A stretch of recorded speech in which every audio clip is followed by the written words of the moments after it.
Okay. Oh, my mic is loud as fuck, huh? Alright, let's turn that shit down a little bit. Anyways, what the fuck is up, everybody? Oh, nobody can see what I'm doing. Big cam. There we go. Alright, so, tonight, D&D. It is a brand spanking new playthrough of the Curse of Strahd campaign.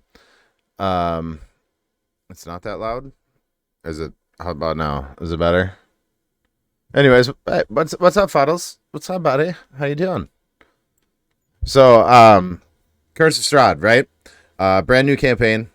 Thought tonight the one and only Snow. Yeah, right. Tonight the one and only Snow. Anyways, Snow is getting his first chance at playing D&D with the big boys here. And we'll be starting in a minute, but I thought in the meantime I would read the background of my character. My character's name is Trogdorthian. I'm a dragonborn druid who was raised by this bitch. I'm very evil. That's how people talk about Andy Dick, aka Malagai, is gonna whoop some ass. Yeah. Alright.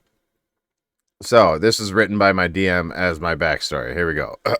Let me get my reading voice on. Her eyes. That's what you remember most about her. The irises were a vibrant shade of sickly yellowish green. They shone out from behind a spastic black tangle of matted hair. Her skin bore a purplish tinge that contrasted those eyes nearly as much as her hair. It never occurred to you that most beings usually resembled each other more closely, or that many families tended to resemble each other significantly. Little Fox, she used to call you. But there was more to it, you could tell. Each time she beheld your face or stroked your chin, you saw a pained expression lurking behind her smile. Everyone is different, she would say, dismissing your suspicion each time you inquired. It was not until you became an adult that she told you the full story. Of course, you had never seen anyone else for most of your life. If others existed, why would they not look as varied and different from you as she did? In your mind, others were scarce, and could possibly look like anything. It was not until you were forced to come here, that you realized there were so many others. And to your surprise, nearly all of them were so very boring. Most of them look exactly the same. Oh sure, there are gnomes, and there are elves, but if you happen to see one of those, you've pretty much seen them all. Your childhood was a chaotic combination of mostly contrasting emotions, most prominently boredom and terror. Your mother moved you around constantly. You never really had a home in the traditional sense. There were shelters, hastily constructed temporary structures that the two of you lived in for stretches of time, but after a few weeks or months, you would destroy these and travel onward once again. The wilds are your home, she would often say. The only other beings around besides your mother were usually the animals, but they did not talk. Often they did not reason. Scared, scurrying things, hardly amusing, rarely entertaining to any degree. The big ferocious ones, on the other hand, were certainly interesting, at least until they became aggressive. Your mother did not fear them. In many ways, she was as ferocious as they were. Once, a bear cornered you when it caught you playing with its cubs. It had sliced a considerable gash down your calf muscle before your mother found you. Usually when she dispatched a creature of the woods, she did so dispassionately, as if she were mending a tool or plucking fruit from a plant. At first, it puzzled you when she summoned the vines that began to wrap around and slowly strangle the bear. But the look upon her face became the most confusing part. As the vines tightened, the large thorns slicing deeper into the bear's hide, the bear's groans sounded different. You'd never heard such a sound from a bear. It was unmistakably the sounds of pain and anguish. All of this was the more confusing when you beheld the look upon your mother's face. She smiled, even laughed, but her eyes were angry and vengeful. And yet, as the thorns sliced deeper, the vines tightened, and the bear's flesh began to slowly pull apart from its muscles and sinew. The look on her face was even more ecstatic as the bear's howls reached a new and immediately recognizable crescendo of suffering. Crescendo. I read good. The beast was in unimaginable pain, and more, it was terrified, and all of it was simply confusing. Why did this cause your mother pleasure? Would such treatment surely not also pain her if she were the one wrapped in the vines? As the vines finally subsided, the bear squirmed, but the pain was too much. Its skin lay all around like the skin of a boiled apple. The It took the beast nearly an hour to finally die. She made you watch the entire time. It meant to kill you, she said. The nerve, she scowled. Its cubs had taken refuge behind a nearby tree. Somehow, you hoped she would not find them. It seemed such a minor thing to her. Why did it cause you pain to witness it? Whatever the case, you did not wish to see it again. When she discovered them, she seemed to regard your face. You cringed as her hands danced around and the words left her mouth. The cubs recoiled, and as the spell completed, a pair of crows now sat before you. Unaccustomed to these forms, they each clumsily stumbled about, unable to even walk. She chuckled to herself as she turned and confidently walked away, beckoning you to follow. Many times, even now, your thoughts began to center once again on the sounds from the bear, as the vines tore it apart, a sound you will never forget. This land and its creatures are ours to claim, she would often say. The bear is powerful and dangerous for the same reason the raspberry bush bears thorns. With a knowing grin, she would remind you, the fruit can only be plucked by those cunning enough to overcome its obstacles. The wild contains all the material components for everything she needs, she would say. The bear is no different from the raspberry bush or the tree. All bear fruit, just of a different kind, and all carry the means to prevent us from taking that fruit. You do not hear the tree's pain when you chop it down and build a shelter from it.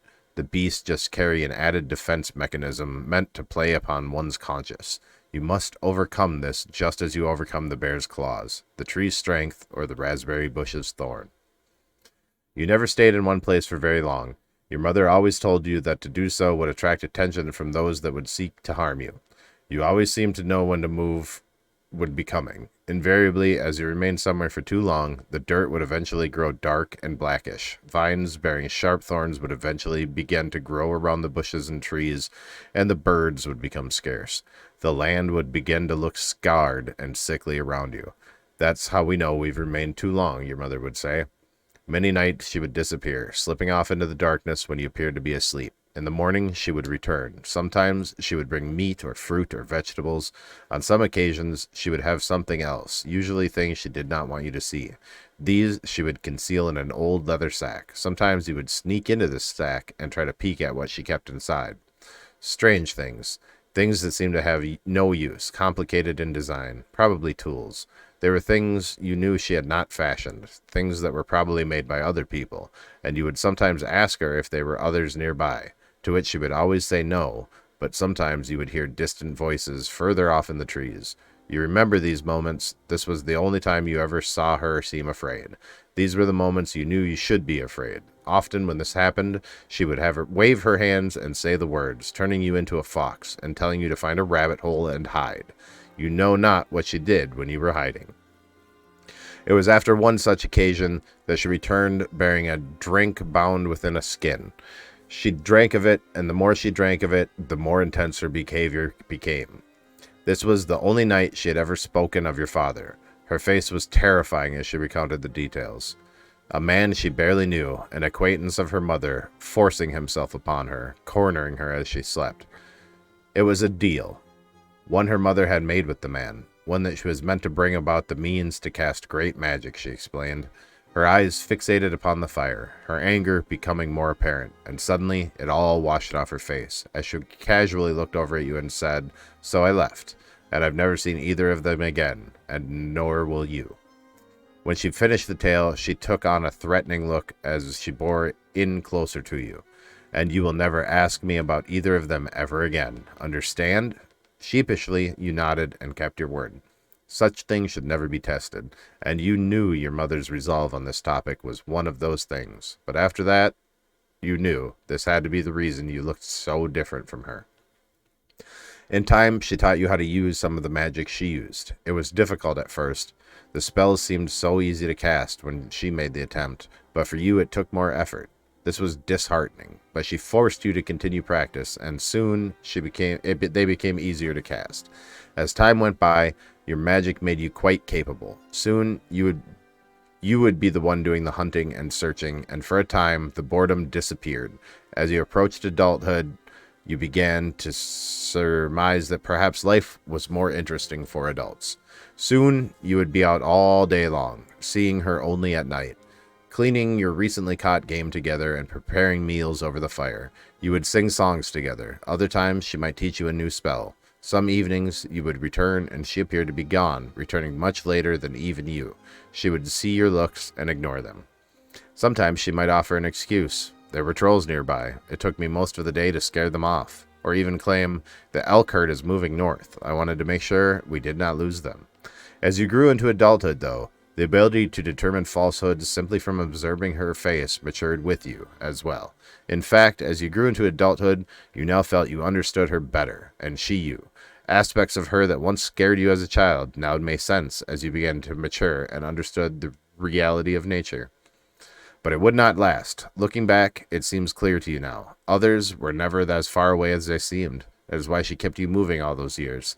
The complicated little tools she would stash away, tokens from her clashes with the others. No doubt she must have been aware of you two. No doubt they must have been aware of you two, and it appears they were looking for you. She had kept you both one step ahead of them for so long, until that morning. You remember hearing voices before, but never from so close by. A hollering could be heard. The early sun shone through the canopy above, and the smoky smell of your campfire was all you could smell as you added the wood and fanned the coals. It was startling. Before you could react, there she was, appearing at the camp as if out of nowhere. But her wounds were bad, and she was breathing heavily. She panted as she hastily made her way toward you. You looked at her with a puzzled glance, but she moved past you and immediately set the shelter ablaze. Now, turning back to you, her face was a desperate frown. Her hands danced again, and the words came through clear and recognizable. She was polymorphing you. Hey, thanks, Setsu! She was polymorphing you once more. Holy Jesus, that was an explosion. Thanks, buddy. What was I saying there? Where was I? Not her face with desperate hands and dance again. And the words came through clear. She was polymorphing you once again. You felt the tingle as the spell altered your form. You looked up at her as you crouched down and cupped your furry head in her hands. Now you listen to me, she demanded sternly. Our bond must now be broken. Tears began to well up in her eyes. We must part now, and you must not seek me out hereafter. As they rolled down her cheeks, she quickly wiped them and tried to master herself long enough to finish her statement. You will travel south, keeping the sun to your left in the mornings and on your right in the afternoons. She blustered and began to sob for a moment. You will keep going south until you reach an end of these woods. It will take you many days. She removed her satchel and placed it around your neck. You recognized it as the satchel where she kept her spell book. It now seemed clear to you what was happening. You attempted to speak, but as she placed her hand around your muzzle, once you exit the woods, you must go west. After some time, you will find what is known as a road. It is a path that others have built. Take it south. Her crying ceased, and her face became more stern. The road will go south for many, many days until they reach the hills. These hills are called Star Metal. Within them, you must find an elf. She has pink flesh and her ears point, similar to mine. Her name is Savnik Greenfist. You must give her my spellbook and tell her you are Gavorka Titchwillow's son. She will help you. More tears welled up as she began stroking your head. The next part is important, and you must tell her I am dead. She will know what to do. As your own eyes began to well up, she firmly gripped your head, and her face became ferocious. Do not ever come looking for me. Ever. So long as you live. She waited expectantly as you finally began to nod. More voices issued from nearby, and she began to fearfully gaze over her shoulder. Reaching down, she kissed your forehead, saying simply, I love you, as she now stood and began casting her own polymorph spell. Looking down, she beckoned you, insisting, Go! You turned away and began running, looking only briefly over your shoulder, as her form shifted to that of a bear, of all things. Second later, figures appeared atop the nearby hill, mere shadows flanked by the morning light. The bear charged forth as the figures swarmed their way down the hill, and this was the last you saw of her. As the scene passed off beyond the rise of the hills, as you scrambled into the woods, the last sound you hear of the confrontation was that of a bear moaning in pain. It has since been many days since that morning. It is difficult to know for certain, many more than 20, but beyond that, it is not so easy to speculate. Having found the road, you have done as instructed and followed it south. The journey has been difficult, and a hampering, painful grief hangs over you with every step. Perhaps she is dead. Perhaps she simply lied to protect you. It is impossible to know, but as the hills begin to appear up ahead and far off, it seems the only thing you can do is follow her instructions. So that's the backstory of Trogdorithia. Oh, shit. There was lots of chatting going on here. Let's see. That's cool, bro. Nice story. A gash so big you can put your fist in it. You can imagine putting your fist in a gash. This is his mom. Yeah, finna be the only school shooter in the Shire up in here. Yeah, it's, oh, I suppose I should get in the right. All right. All right. Seems like he's high ambition or something, but he seems like a cool guy. I don't know. He claims to never have done a drug in his life. Yeah, well, that kind of makes me not trust him so much. Right. Just saying. What's Hey, what's up? Hey, what's up, guys? For some reason, none of my D&D shit is working. Oh, yeah? Is not okay. Let's see here. Oh. Did you try reloading? I'm sorry. I mean, my... Excuse me. Have you tried turning it on and turning it back off? I'm talking about my my stream D&D stuff. Like, it's not showing any of my fucking windows here, and I don't know why. I'll look at your Twitch stream. It's literally just showing me in the upper. Like, it's not showing anything. It's not. It's not. Did Twitch make some recent changes or what? So, Nick, what's with this whole new licensing that Wizards of the Coast is trying to do?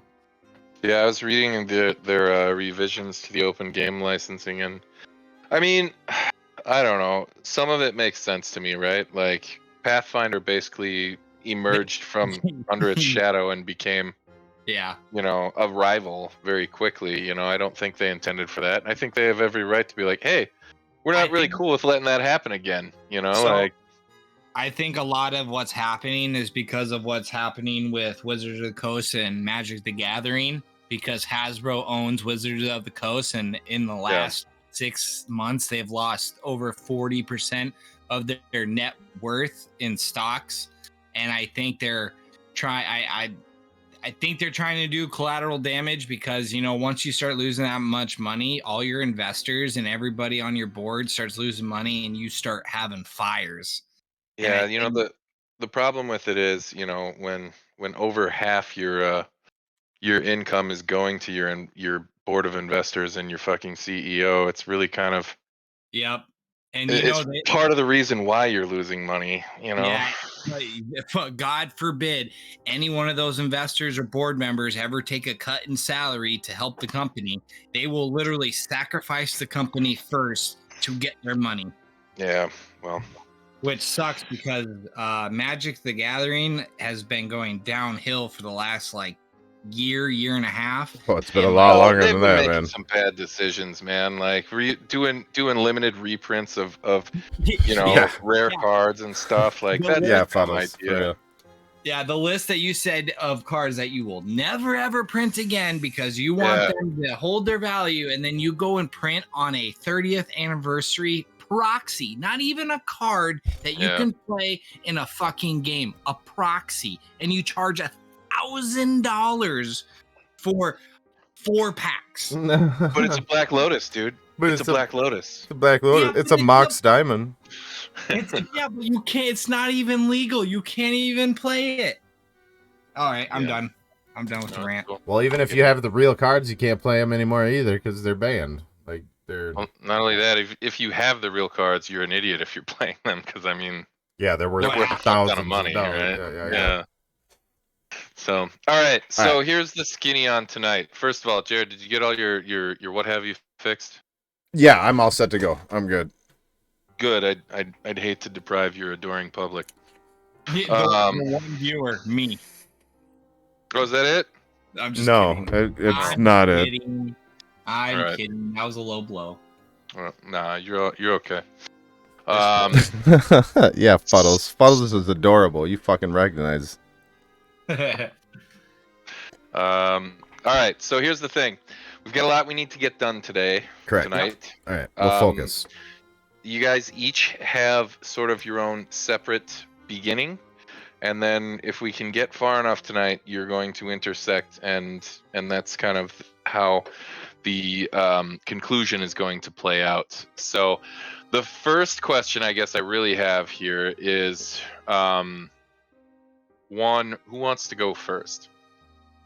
Does not matter to me, man. I mean, if Jared goes first, maybe that'll give me a Yeah, I little was bit gonna of. say, let me go first, and then it'll give him a little bit of an example to kind of see Sure. like what to do, where to do it, that kind of thing.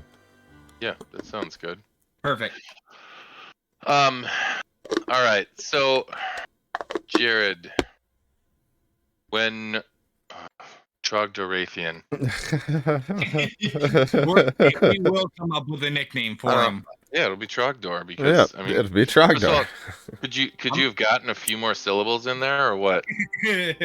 I probably could have figured out how to add some more. Yeah, I'm gonna call you Door. just Trogdor. Yeah, Terminator. you have to scream it Alright. like that every time you say my name too. Yeah. Trogdor. Let's see what I can do. All right. All right. And you read your sort of backstory bit already. That's all fresh on your mind. Yeah, that's what took me so long to get in the chat, as I was reading it out loud on the stream to refresh myself and introduce the character. Okay. All right. Let's see here.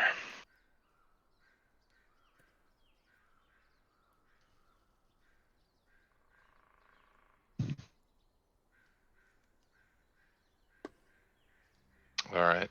Hey, pretty little forest. It's been nearly a 10-day since you fled the woods. Nearly a 10 days since you've seen your mother. What became of her, you cannot begin to imagine, but you don't let yourself go as far as to believing the worst has indeed actually happened. When you first emerged from the woods, you set off at a straight run until you found the road she referred to. At night, when you rested, you'd hear folk moving about nearby. Remaining hidden, you kept as quiet as possible until they passed, moving further on into the night. As the days and nights passed, you noticed folks seemed to be moving about and sort of communicating with each other in a pattern, looking for something, possibly you. You got the feeling that there's a concerted effort to find you. So as you did finally find your way to these Star Metal Hills your mother referred to, you felt a bit of a sigh of relief, yet still a sense of urgency.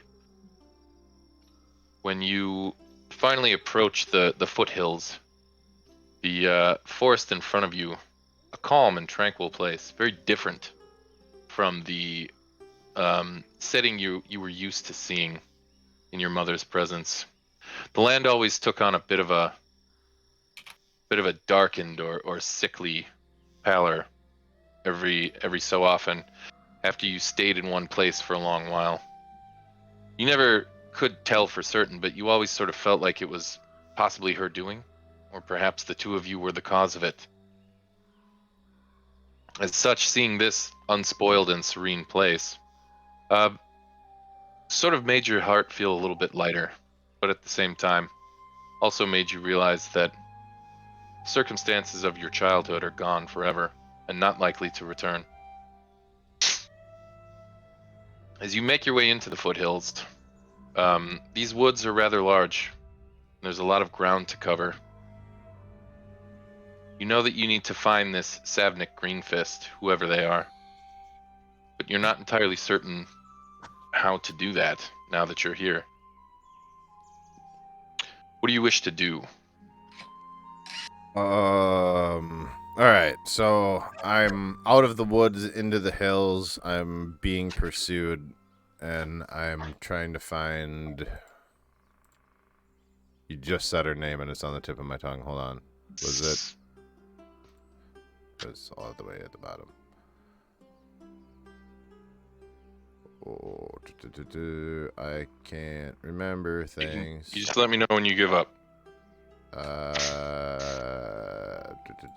Savinka. Savnik. There we go. Savnik. All right. Well, let's see. I've been trained as a druid. My mother gave me her spell book. I'm supposed to give her spell book to this Savnik woman, so I'm assuming that she is also a druid, so I could potentially use the druidic, the druidic speak or whatever, but that's only for leaving a message, isn't it? Hold on. Is that just for leaving a message, or can that, like, search someone out? You can speak the language, use it to leave hidden messages.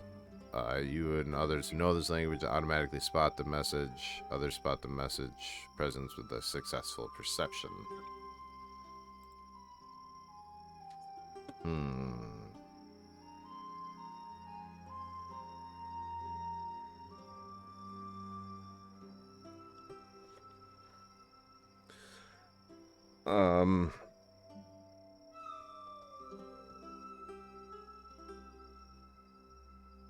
I'm at a loss as to what to do here. I'm just kind of sitting at the edge of the hills. Fucking, how do I just start looking for somebody in the middle of the hills? It's your call. I would say you make a perception check to kind of see if I was just gonna say I'm gonna scan the horizon for smoke trails. So I'll give you a percepti. Okay. I am not seeing my dice. Oh, you gotta go into your settings, and then go down to dice options and make sure all 3 are checked. Every time you start a new game, those things won't start off automatically for you. So, but you rolled a 23. Very impressive. So you begin sort of scanning. It's difficult to see beyond the tree line, and you kind of find yourself staring straight up at the canopy and sort of taking weird, awkward steps in different directions, randomly zigzagging through the woods, trying you can find a good spot to actually see through the canopy. There are occasional openings here and there, and you do get the sense that there's something off in the distance, possibly to the southwest. It could be a rain cloud, it could be smoke. It's difficult to say, but given the rest of the day sky, it doesn't seem likely that there are any rain clouds about. So you feel like it's probably a good starting spot, just to make your way southwest and hopefully gain some proximity to whatever this is you saw. All right. Any of these trees that I'm zigzagging through particularly sturdy and tall looking enough that I can get above the canopy and see, or are we kind of stuck in a uniform sized area here? No, some of these are easily sturdy enough for you to climb. All right. Many of them going up somewhere close to 40-50 feet. How much do you weigh? I have no idea, but I'm gonna pick one of the large trees and I'm gonna climb it. Okay. Getting up the initial trunk where there are a few branches for you to actually reach is, as per usual, a little challenging at first, but you sort of just dig in your claws and start pulling your way up. And once you reach the first branch, you don't have too much difficulty and are able to kind of climb your way up to the edge of the canopy. I would say once you reach the top there and you sort of look towards the direction you thought you saw, you do see a faint bit of smoke on the distance, probably to the southwest. Probably, I would say, make an investigation check. Fuck is it? There it is. Ooh.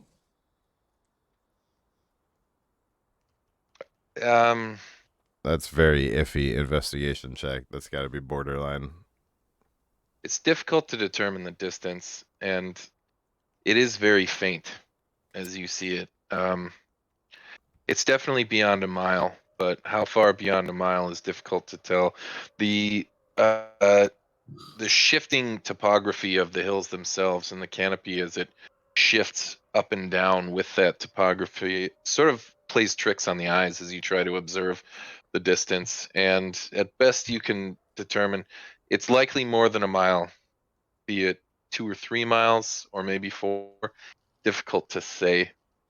More than one, less than 10. All right. Well, I'll climb down the tree, begin making my way east at not a sneaking pace, but at a cautious pace. Okay. I'll keep You're my going east? Yeah, didn't you say isn't that direction? Southwest. I swear to God, you said east. He Are you said high? Southwest. He Are you said high? Southwest. I might be, but I swear to God, you Okay. said east. No, I said Southwest. southwest. Okay, I guess I'm going southwest then. Well, all right then. Um, just a second here. Get a glass of water. Lo siento. As you begin making your way through the woods to the southwest, um, first 20 minutes, you you don't notice a great deal. The leaves are flowing in the breeze. The sounds of birds chirping, that sort of thing. However, go ahead and make a perception check as you sort of start to pass deeper into the woods. Fuck me. Doop to derp. Just wandering You along. you notice you notice signs of something or somebody maybe passing through here. Snapped branches, um, little ones occasionally. Uh, you're not the first person to move through these woods today, or rather, you're not the first large creature.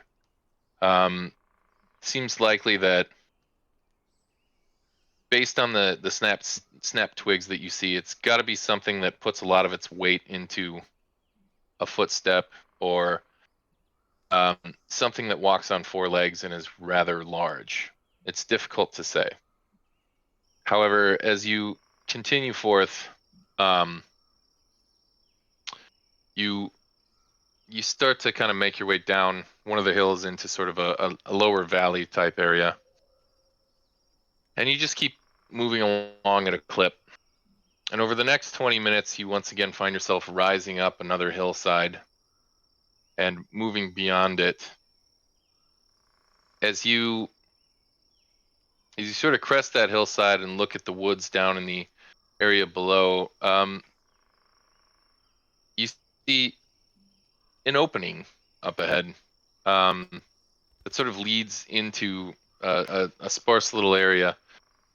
You see now that the smoke is definitely coming from this direction. And you can see in the opening that somewhere just beyond the tree line up ahead is likely where that smoke is emanating from. However, something else catches your attention rather quickly. Sort of the snapping of sticks. And you immediately fall very quiet. Go ahead and make an additional perception check. Come on, big money. You fell in a pit.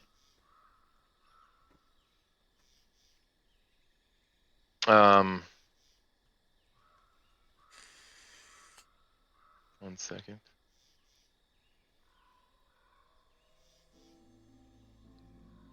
Your voices ever so quiet. Just below the breath of whoever is speaking. 2, maybe 3 of them. They seem to be exchanging comments sparingly, as if they're trying not to be heard, as if they're observing something. Nearby, it's difficult to tell the distance, but not entirely too far. Would I be able to determine if they were closer to me than the smoke the source of the smoke? Like they're also watching the smoke, or can't tell? They're based on the sounds that you're hearing, definitely closer to you in proximity than the smoke is. The smoke is still probably a good, probably half-mile away from you. Whatever's observing you is likely within 100 yards, possibly closer, possibly much closer. All right. Now would be a real good time to kind of put myself behind a tree and enter stealth. Okay. Not a very good stealth roll. That's not a very good stealth roll at all. But All right. I'll take it, I guess. I'm gonna be sneaking as much as I can sneak. And I'm gonna begin moving my way kind of laterally to where I think the voices are coming from, sort of trying to circle wide around them. Okay. Make an additional perception check.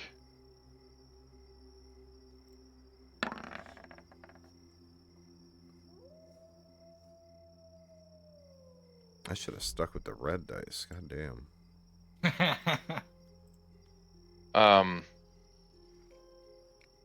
You can't tell entirely. You're fairly convinced that they're near. Likely not behind you. Either to one direction on either side of you, or possibly lying in wait ahead of you.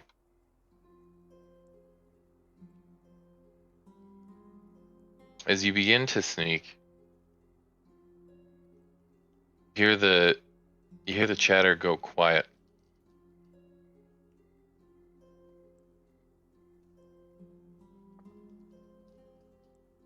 You notice as soon as you start to move,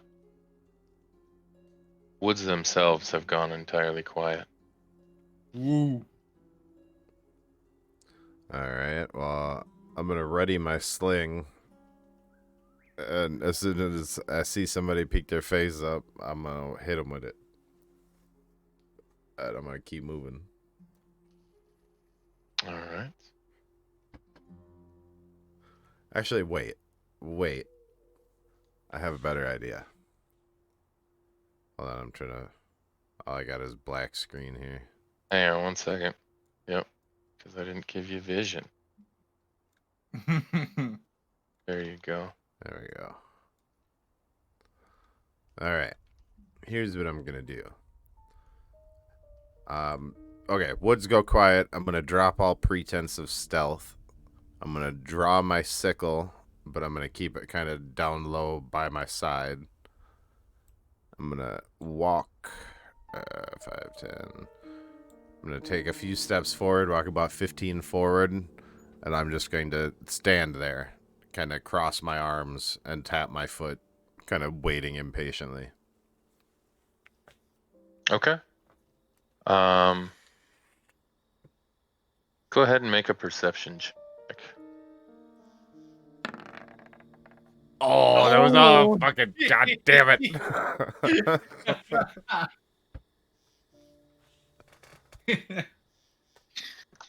Yeah. Son of a bitch. It's difficult to say. Your heart is pounding in your neck. You can feel it on the sides of your head. And as you sit there, sort of defiantly, standing out and waiting, it doesn't seem like whoever's pursuing you betrays even the slightest hint of where they are. They don't seem to be phased by this. However, you could just be scared out of your wits and missing the whole thing. I don't think I'm scared out of my wits. You may not be. But the confrontation, or lack thereof, has sort of got the suspense really peaked for you. Within a couple seconds, you finally do hear something move. And a split second later, I'm hit with an arrow. an arrow hits you, striking armor class 19. Yep, that got me. You take 2 piercing damage. As soon as this happens, let us all commit to the ritual of initiative. Alright, which direction did I take this arrow from? Go ahead and make a perception check. Well, I'd be able to tell by which direction it's sticking out of me from. That's fair. If you want to make it off of that, you can do an investigation instead, if that's your preference. No, my investigation's way lower. All right. You're fairly certain you saw the arrow come from the tree in this direction. I'm not seeing a ping. Oh, right. Yeah, I'm on the GM. All I there, see is a so- black screen. Oh, Right here, okay. this bush. Pretty far away, huh? Alright. Alright, here's what I'm going to do. I'm going to roll initiative. Roll That's initiative. What I'm gonna do. That's what I'm going to do. Can I not see what's going on for him or no? Oh, yeah, I can do that. Give me a second. Just so I can like see what's. Oh, yeah, you're just looking at a black screen, huh? Yeah, that's fair. That's fair.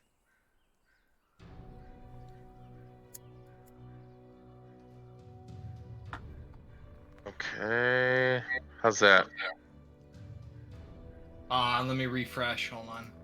It'll be in the bottom right corner.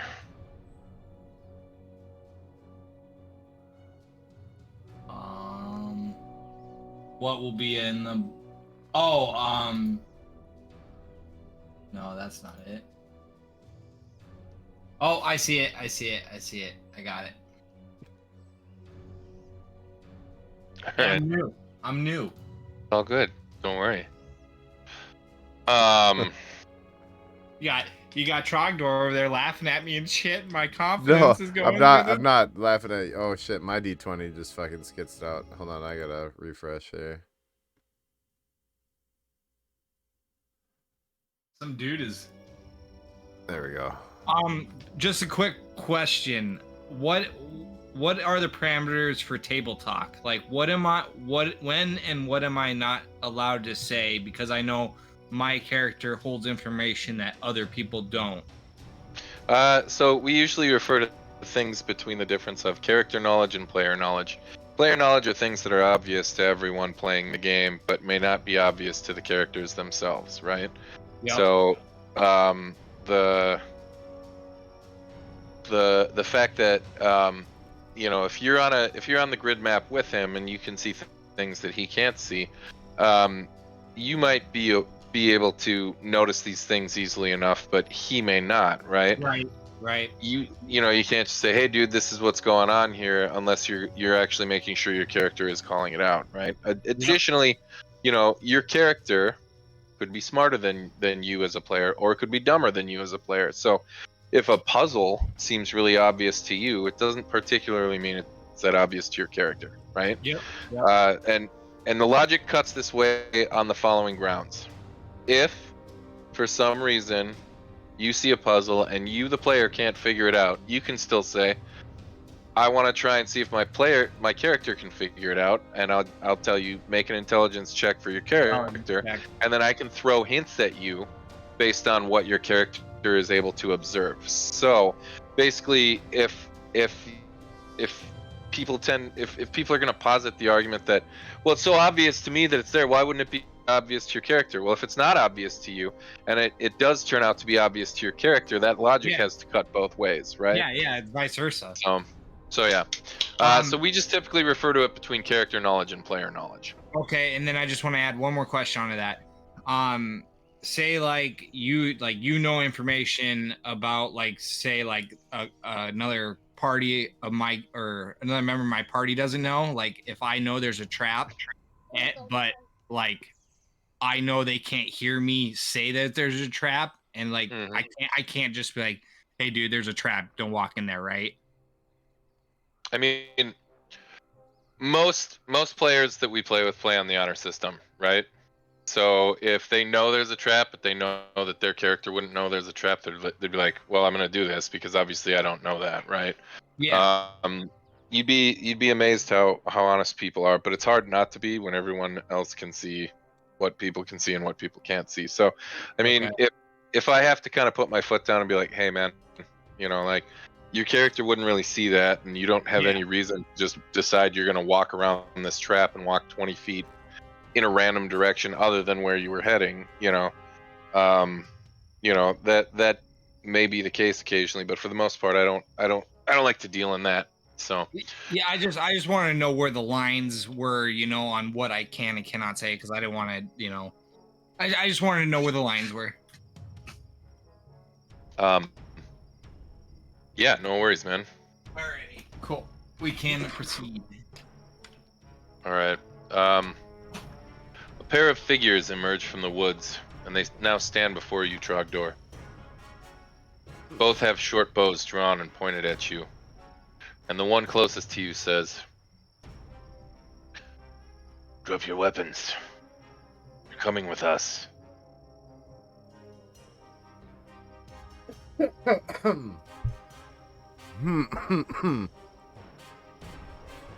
I nod respectively and drop my. Jesus Christ, Freya! It's on the dude. It's on the game. She's hearing the wolf howl on the fucking game. Oh. um. I nod respectively and drop my weapon and kind of raise my hands up about shoulder height. Take a step forward. Okay. And that we'll have to wait till technically it's your move now then. So yeah.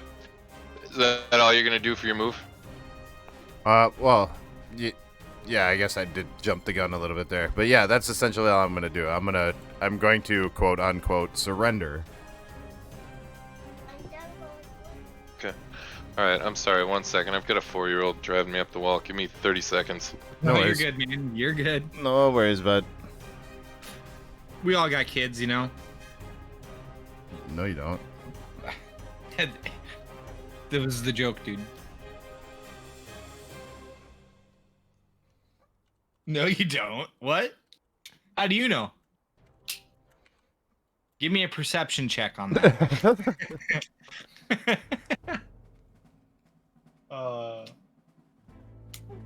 That was an LOL. That was an LOL. Freya, what is your problem? Do you... Oh. Okay, I gotta let Freya inside real quick. I'll be back in 1 second. Alright, Brad.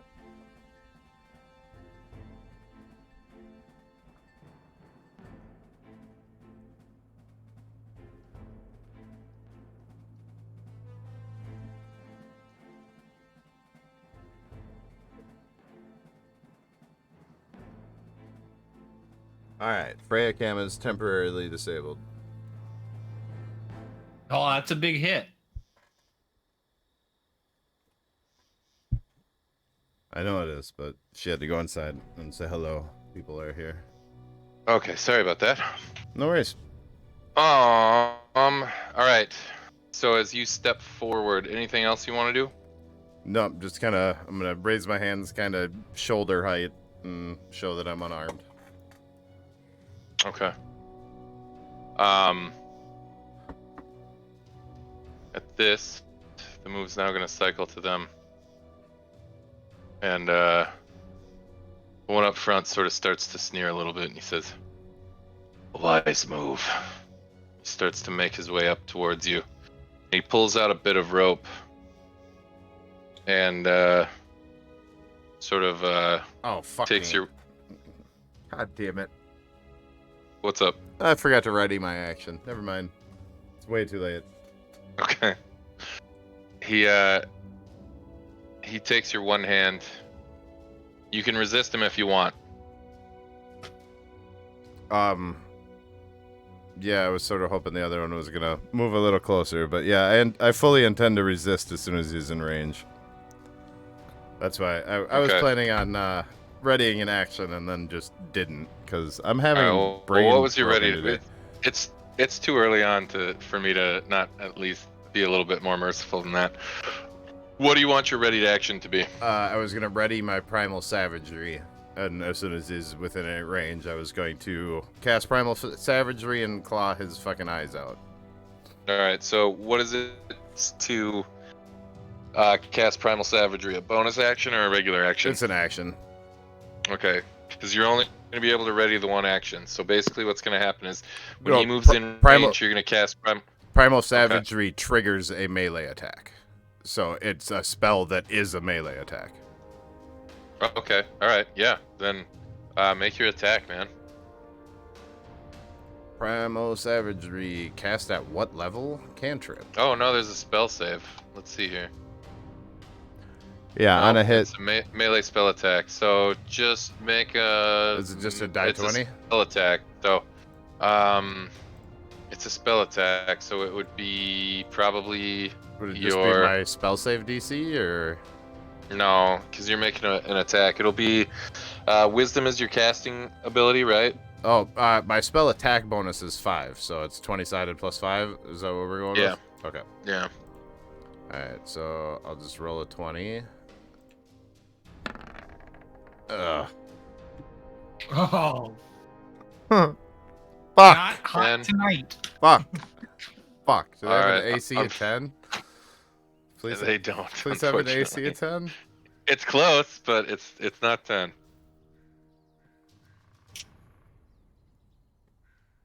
Alright, well, there goes that. All right. Well, as soon as you attack, he sort of just quickly just leans back and lets your strike go past him. And as soon as that happens, he draws his blade and attacks. Let me get fucking shivved before I even make it through You're, the fucking you're gonna die before you even get out of the intro. first 10 minutes in the intro. I'm dead. Hitting armor class 16. Yep. Sorry, I think they'll knock you out and take you back before they kill you. You take 5 damage Ouch. as the next one sort of readies his bow and moves up to here, and he says, "Don't move, or you'll get more." And at that, the move now goes back to you.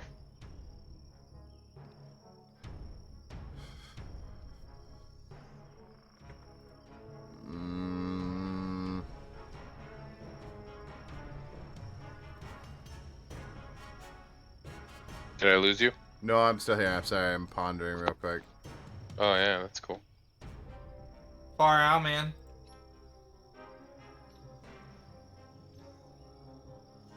Let's see here.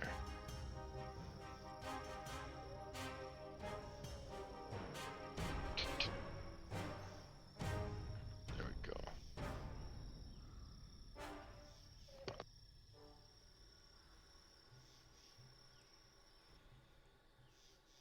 All right. I'm gonna have to try to. I'm gonna healing word myself.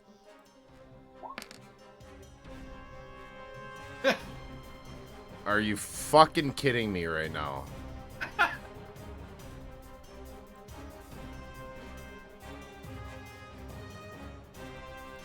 All right. Healing yourself for 4. Yep. All right. You got kid issues you need to deal with real Yeah. quick? Give me 1 second. No worries, buddy. You're good. Dude, the dice, you've changed colors 3 times. I'm changing again after that shit. Fucking roll of 1. Going back to the dark red I started with. That was fucking ridiculous. My dice is purple. Because I am purple.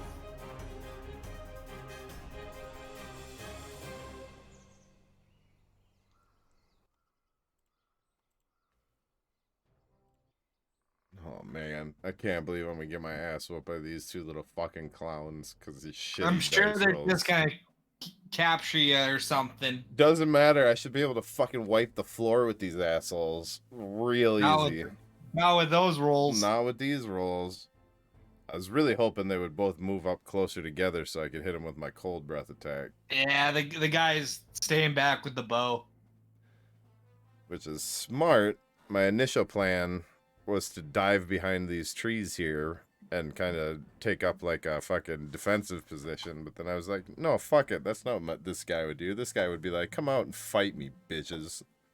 All right, you're gonna heal yourself for 4. Yes. All right. Anything else you want to do with your move? Nope. All right. As you sort of kind of cast your healing word on yourself and prepare for what's about to come next, something unexpected happens. You hear a large roar from beyond the last gentleman.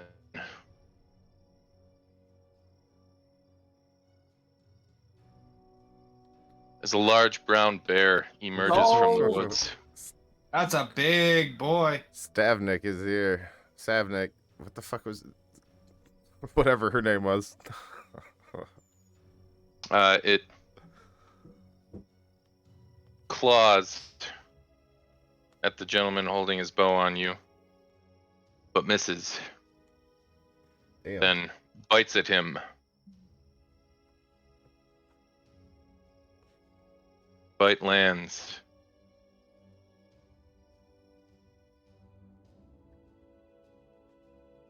Killing him outright. Jesus.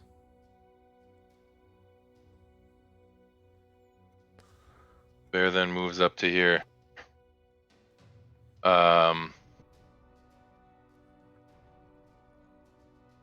Which point the bear is now on.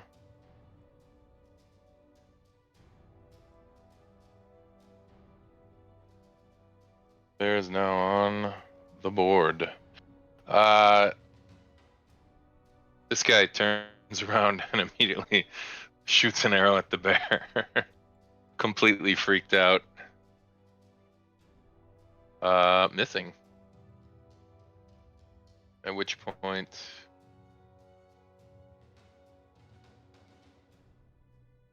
another bowman emerges from the woods and fires.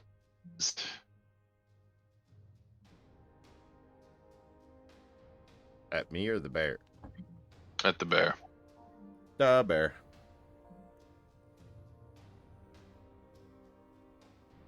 Alright. Okay. Move now goes to you. The guy that's standing right in front of me, I'm going to kind of try and shove my claws into his kidneys using Primal Savagery again. Okay. Let's see, that was a 20. So 15. 15 will hit. There you go. That's a 1d10. Oh, Takes 2 acid damage. Well, I got 2 d10. Oh no, that was a 20. Never mind. Yep. 2 acid damage. Yep. Loud and clear. Anything else you want to do with your move? I'm going to reach down and grab my sickle as well and pick that back up because that might do a little better than this fucking acid finger bullshit that ain't hitting nothing. I say, what? Alright. Do you have any weapons? Yeah, I dropped my sickle when they first came out to try and lure him in closer. Oh, okay. All right. The bear advances on this gentleman and starts by clawing.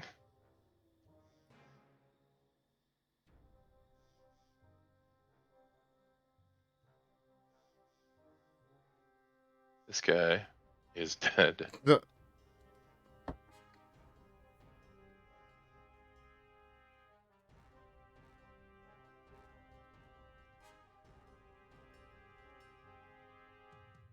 Ride his back. And then it bolts off towards the other guy. Oh, he's totally Move now up. goes to them.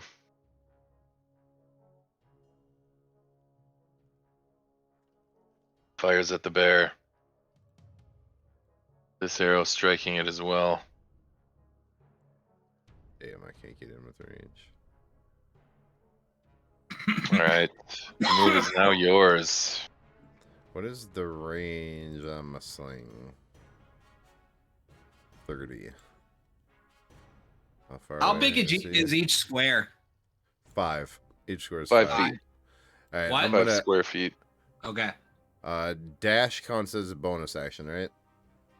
Nope. Dash is in action unless you're a rogue. Oh, okay. Yep. So dashing in won't work. It means I can only get within 30. So, oh shit, where was 30? 30 was here. God damn it. Click the right thing. There we go. I'm going to move up kind of sideways to the bear. It's a little, so my range is 30, 120. Does that mean at 45 I roll with disadvantage? 30 over 120 means anything beyond 30 feet you roll with disadvantage. Okay. Anything beyond 120 feet you would never be able to hit. Okay. Well, I'm going to take the shot with Okay. disadvantage here. So be it. Disadvantage sling. There you go. 15. 15 will hit. There's some damage. I did something. I hit him in the head with an acorn. All right. Anything else you want to do? That'd be it. All right. The bears move. Moves Bear's right up gonna- on this guy. Fuck him up, anyways. He claws at the gentleman.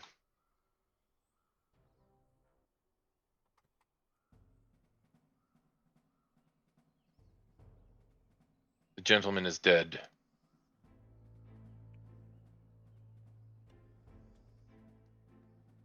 Let's see. Go ahead and All look at right. me, bear. I dare you. Come at me, bro. Let's go. Dude, the bear's helping you. Can you not see? At this,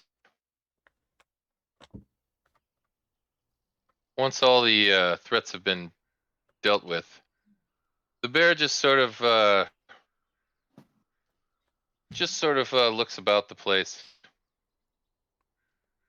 and then just sort of rolls over and relaxes for a bit, and starts to just lick a couple of the wounds. It's still got a couple of arrows sticking out of it, one coming out of its hind, and one coming out of its shoulder. Seems a little uncomfortable, but doesn't seem entirely panicked. Go get those arrows out of him. Yep. I walk up to it and without ceremony just grab an arrow and rip it out. All right, go ahead and make an animal handling check. Mine's a 0 on animal handling. Oh shit. I had disadvantage clicked, but it doesn't matter. They're both 7s. It's not gonna All like right. this at all.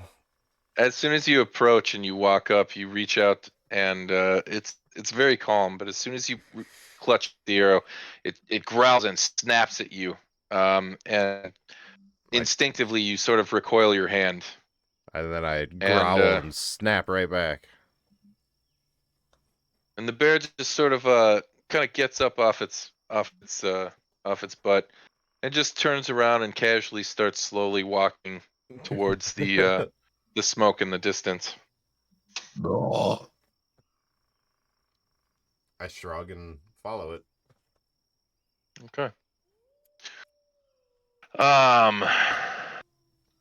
Let's see here.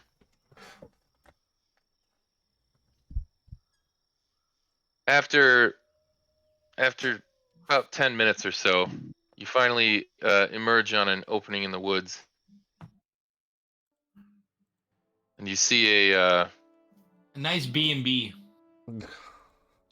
very rustic hut on the edge of the woods. There's sort of very specific amenities. There appear to be chickens that are being tended to. The collection of certain herbs that are now hanging from parts of the eaves, as well as what appear to be the collection of sap from specific trees.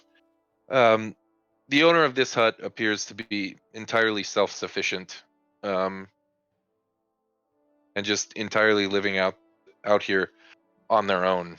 Um, as you as you approach the hut, the bear just sort of casually walks into the sort of walled garden in the front, and just growls very loudly, and then plops down.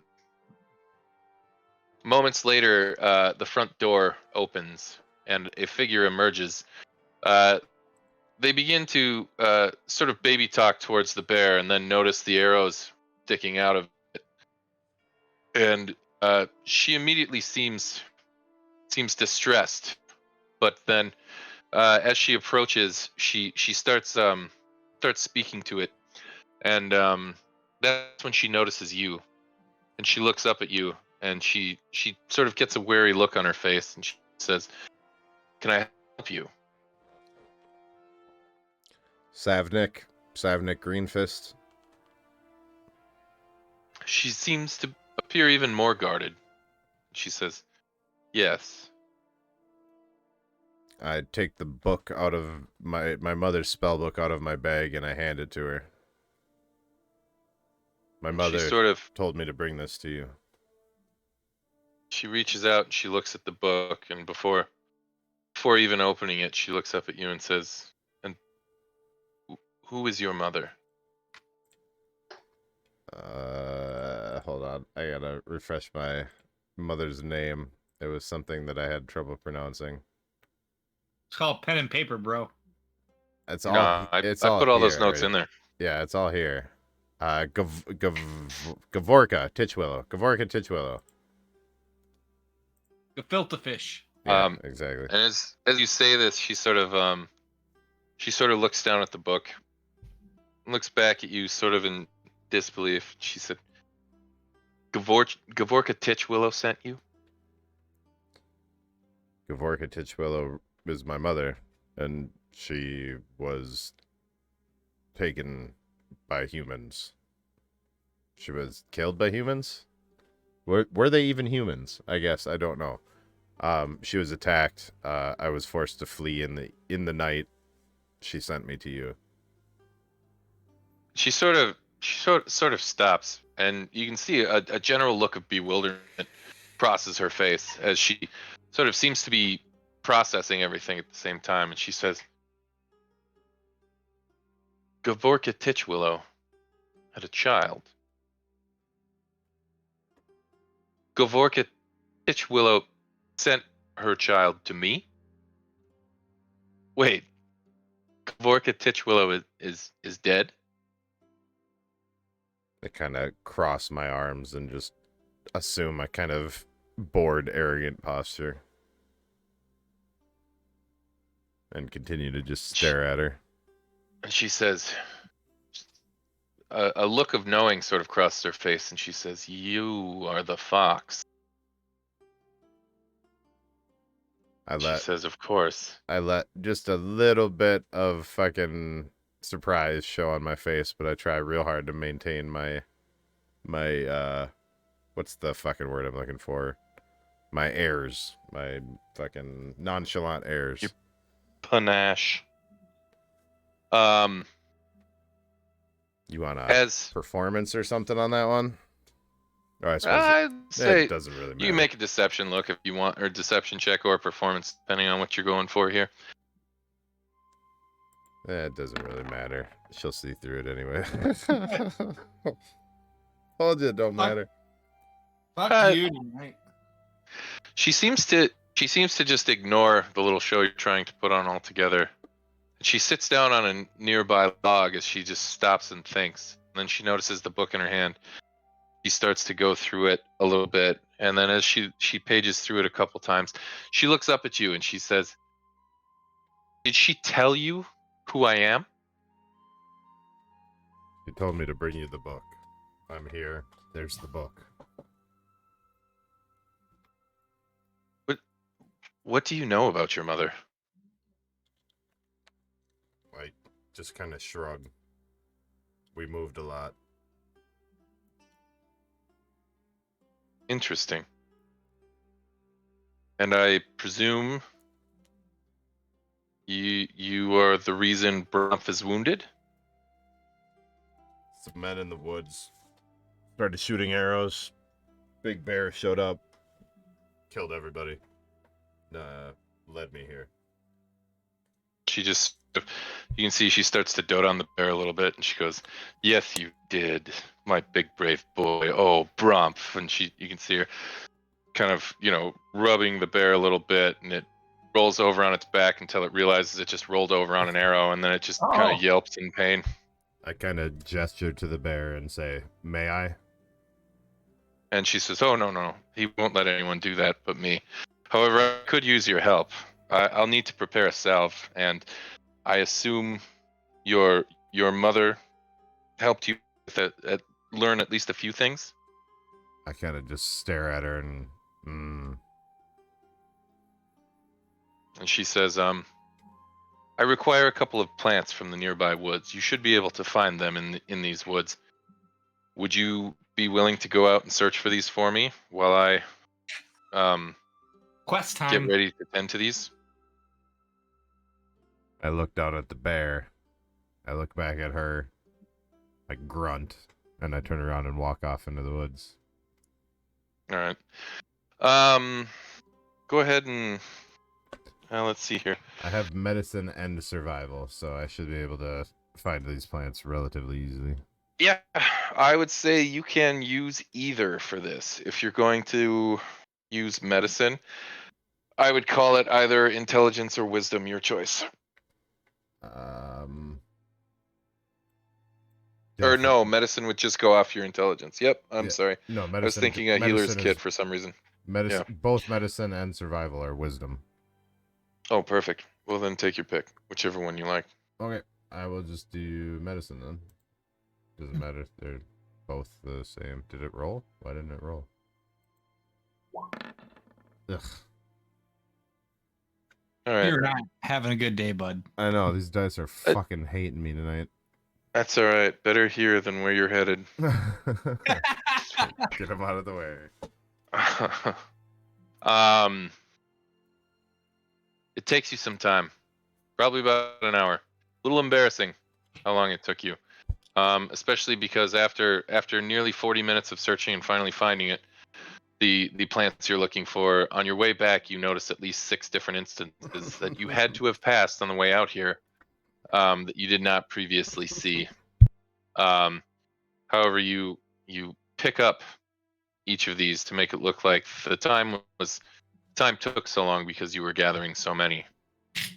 And as you return, she sort of she sort of has the bear sort of resting in the little courtyard she's got built here, and she immediately notices the large amount of flowers and says, "Oh, well, I didn't need that many, but I suppose it won't hurt to have more on stock." And she says, perhaps you could cut the petals from that particular flower and put them in a mortar and pestle and sort of grind them out for whatever fluid is inside. I would say you can do a simple intelligence check here, or if you have herbalism or potion making, you can use those instead. I have a herbalism kit. Yeah, I would say you can use the. Are you proficient with it? Yes, I sure am. Yeah, you can sure use that then. I'm not sure how I go about that. Hold on 1 second here. It might. Herbalism kit, proficiency here. I'll put it in my proficiencies and then I click on that, right? No, hang on 1 sec. Let me see if I can get your. Should be in your tool proficiencies and custom skill. You should just click herbalism kit and then it'll it'll ask you which stat you want to use as part of this. Gotcha. And so just click wisdom. that, and then for this I would call it wisdom. There we go. There you go, bud. All right. And you're able to fashion a pretty decent salve, and she sort of takes that from it and begins draping some bandages across it. She says, "We're going to wrap these around the arrows at the point where they touch his flesh. This should numb the pain a little bit while I attempt to remove the arrow. When that's done, we can use healing magic to try and close the wound." And she takes the first bandage and sort of wraps it around the arrow a bit. She lets it sit for a second. And she Want to check her work. I'm going to do a medicine check and check her work. Sure. Looks good to me. Looks real good to me.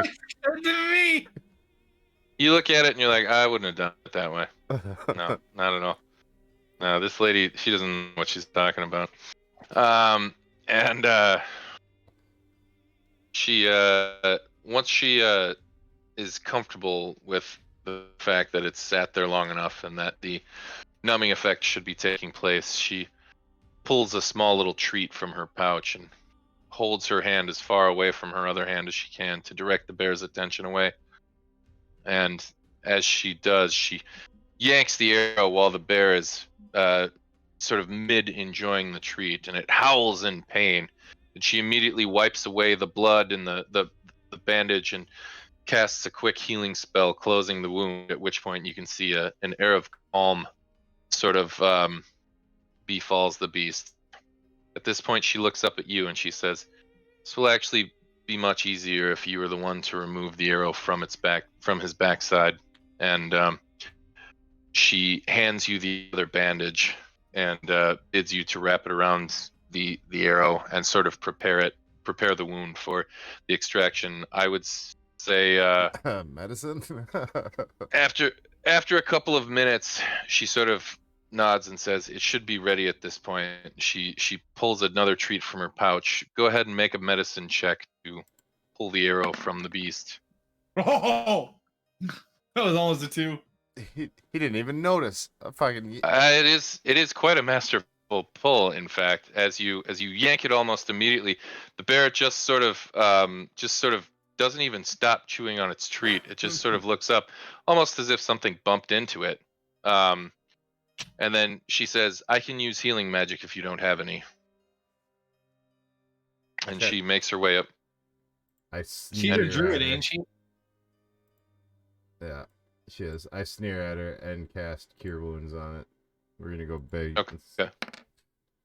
Fuck, god damn it. Is that another 1? No, it's a 7. Yes. No, it's a 1. It is a 1. As your spell sort of closes the wound, you can see the bear is almost fully comfortable now at this point. And Savnik looks over at you and says, "Very well done. You do know your stuff." And she says, "We need to discuss things a little bit. I'm curious why your mother would have sent you to me, given the nature of our relationship. You know nothing of me, and she's never spoken of me." My mother spoke very rarely and of very few things. She says, "Okay. Do you know what the Emerald Enclave is?" I kind of shrug and start looking around the room. Well, the Emerald Enclave is a collection of druids and rangers and barbarians, folk who don't really find mainstream society appealing and rather enjoy nature. However, also understand that there's a barrier and a balance to be maintained between civilization and nature.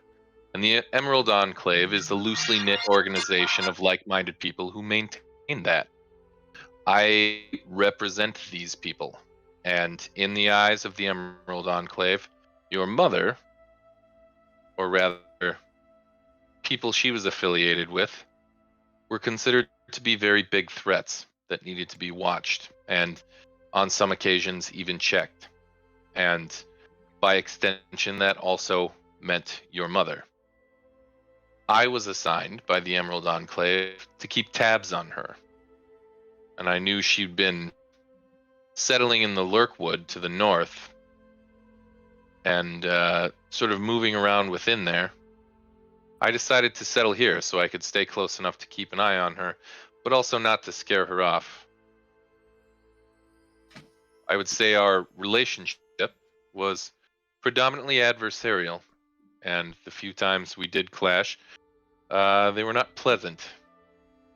Well, To you're say not. that there is You're not very good at one, your job if you didn't know she was dead. well, she'd sort of slowed down the past few years. I couldn't quite put my finger on why, and I was rather suspicious for a while.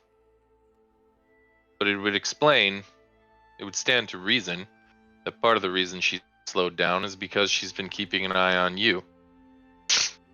Tell me, do you know anything of your grandmother? No. What's a grandmother? No, I know nothing. The mother of your mother. I. She's My mother never spoke of anyone else.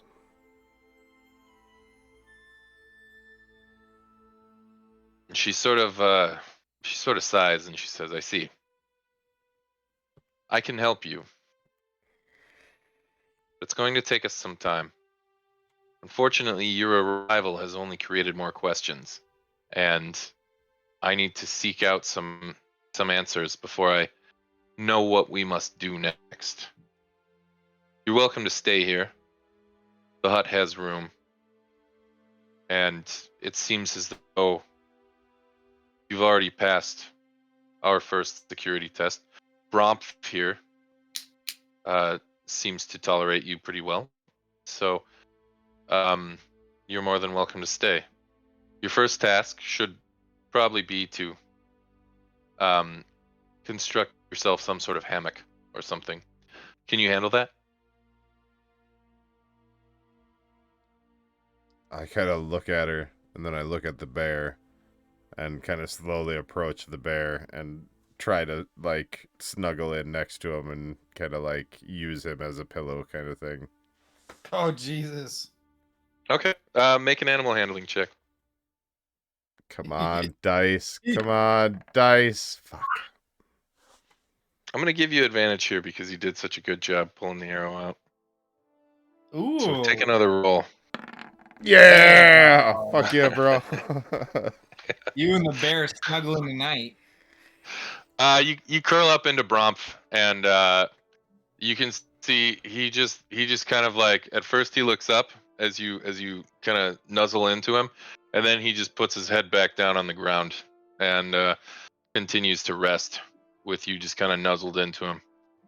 And at that, Savnik just sort of kind of looks down, kind of resigned to the situation, and says, "Or that works. I have some work to do, and I'll let you know when dinner is ready." And she kind of makes her way into the cabin. At this, we are going to shift gears. You're the little spoon. Can we long rest this at this point, or? Yeah, I'll let you know after this because Okay. we're actually gonna move over to Nick here. Yeah. Oh shit! All right, You I'm gonna go repositioned. grab a glass of water real quick. I'll be right back. Right on. All right, Nick. Yes. That looks like the underworld. It is. All right, I've got a little narrative typed up for you here, so I'm gonna just read it out for you. So, Baranil, it has always been your home, shining free city of the Underdark. Here you wanted for nothing. Life was good, and you were content. A good upbringing, and a strong mother who taught you quite well on how best to get on in the world. But now, they're gone. This place feels different. Bears an emptiness you cannot describe. and you know nothing can change that now. What was once your home is now a monument of pain and conflict. The former severs your tie to your once home, but the latter will always draw you back to this place. Your siblings took the only thing in life that mattered to you, and your soul shall find no respite until you repay them in kind. If a throne is a good enough reason to take a good and decent stranger's life, then depriving them of it seems the best way to wound them in equal measure. But the advantage currently rests with them. Unfortunately, the Council of Nobles cannot protect you while the matter of your petition is argued, and you are surrounded by assassins while you wait within the city. The next attempt may not be a narrow miss. You cannot keep your guard up constantly, and no one can protect you. You have only yourself. You need to disappear for a little while. But fleeing beyond Baronyil,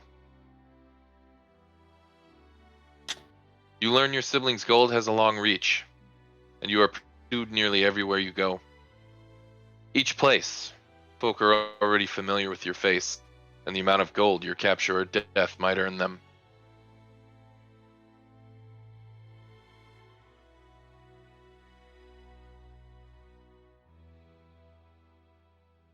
Even the wilderness is no longer safe for you.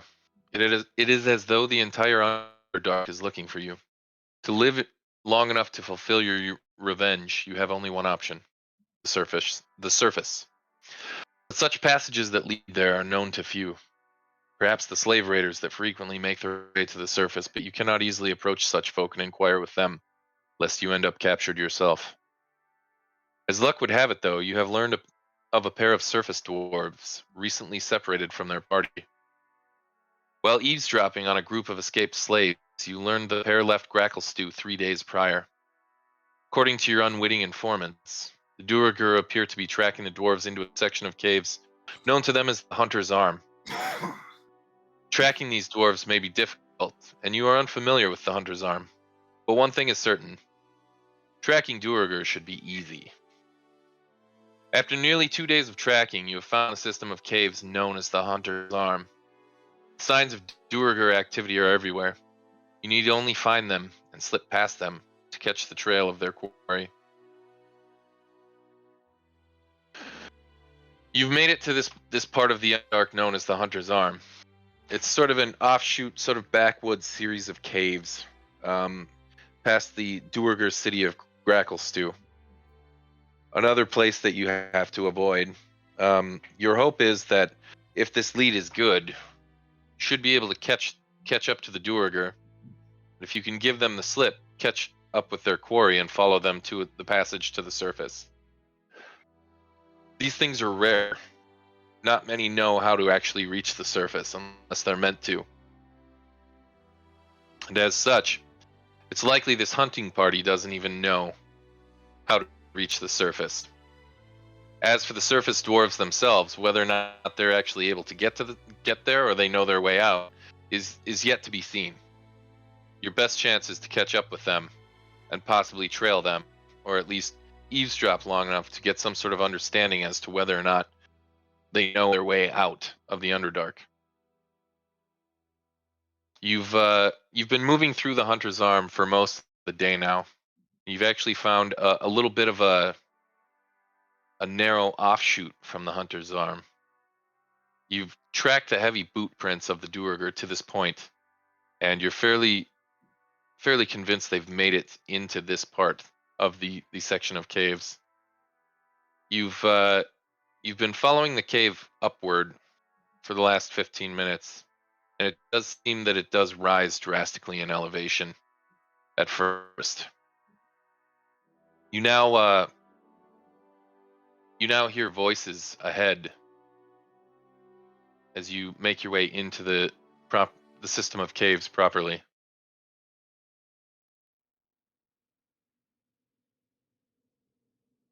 Hello? Oh, do you not have vision? You should have vision. You there? Yeah, are you there? Oh, there you Can go. you hear I me? can hear you. Yeah, that was weird. Like all sound just stopped as soon as you switched the screen, and I thought I lost everything there for a second too. No. It was just I see a little sliver of stuff. you see her. you hear voices chattering back and forth, coming from roughly this direction up here. Can't be more than 100 feet away.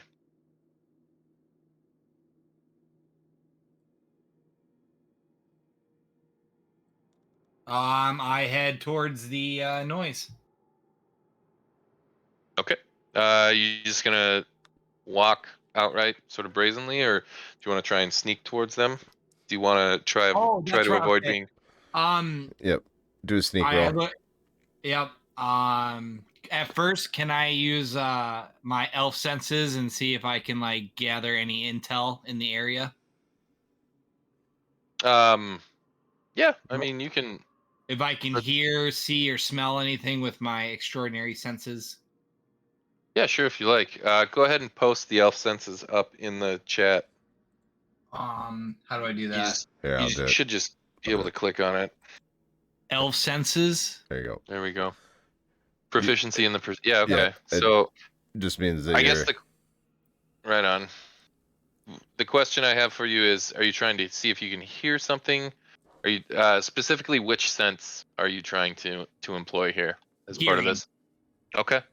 Go ahead and make a perception check then. D20, right? nope.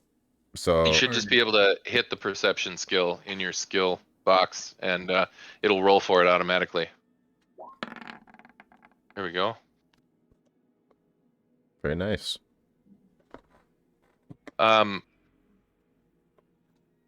You actually you pause and just sort of lean up against the wall and listen, and you can actually hear a conversation taking place. One voice says, "What is it?" One voice says, "It's a shrine, isn't it?" The other one says, "Aye, but what the hell happened to it?" The other one says, "I don't know. This looks like it's like fuck. I don't know." The other one says, "Right. Lots of stuff hangs skulls, but nothing near these parts. Suppose it is. And what's this big thing?" One says, "Looks like some sort of a shrine." Aye, but that don't look like no dark dwarf. If you know what I mean. Perhaps the surface dwarfs built it. I've heard of this sort of thing. They make incursions down here from time to time. Supposing they build these shrines as a means of directing themselves back up. You know, in case they get lost down here. Be a smart idea. Until somebody goes and decorates it in skulls and smears dung all over it. Aye. Sort of beyond in the distance, you can hear dogs barking, and a stern, gruff voice says, "You two, up ahead. Roldy's found something." Pair of voices seem to trail off as they can continue to muse and talk.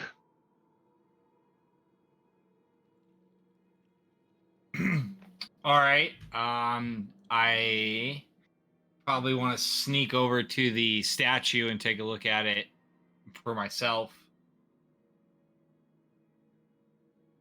Okay. So Go ahead and give me a stealth check.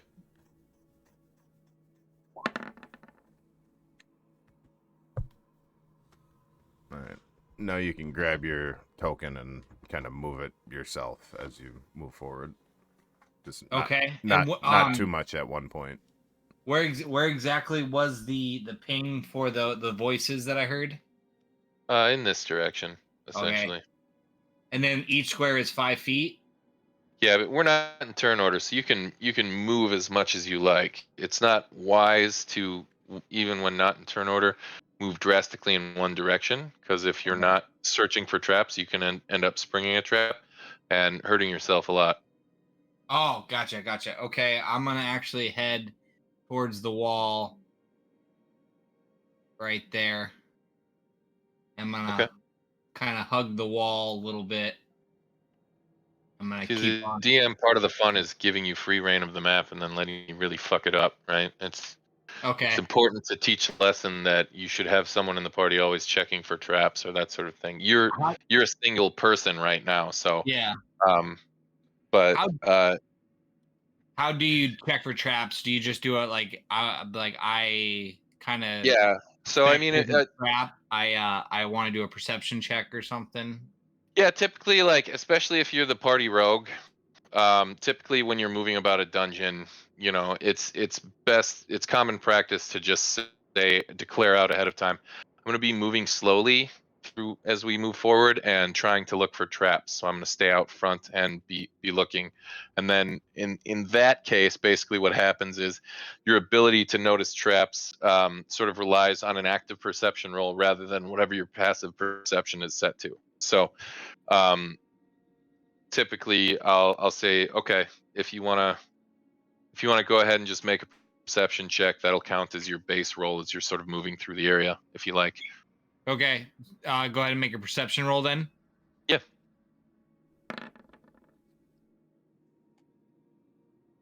Okay. And you sort of start to move cautiously forward, looking about for the typical signs of traps, false floors, tripwires, that sort of thing. You don't see anything in the general area, and you're fairly convinced that it's safe to move forward right now. Okay. We'll move forward.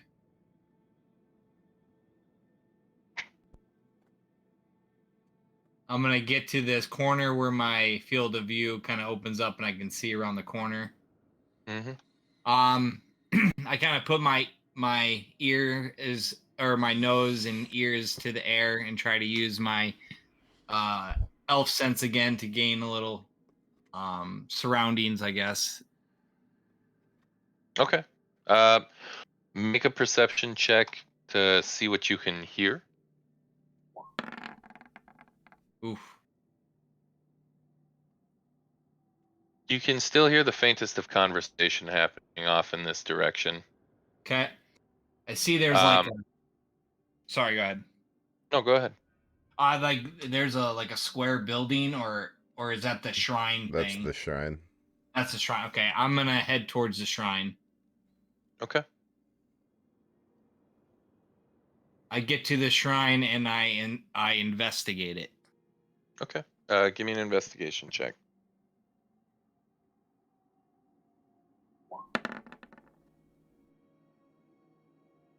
All right. Um, this shrine bears several recent additions. How recent doesn't seem like they were very recent, but someone's been down here. Could have been as far back as maybe a year or two ago. The shrine's sort of been desecrated with posts from which strings run and wrap around the shrine, bearing animal skulls and even a couple dwarf skulls, or maybe they're gnomish skulls. It's difficult to say. Uh,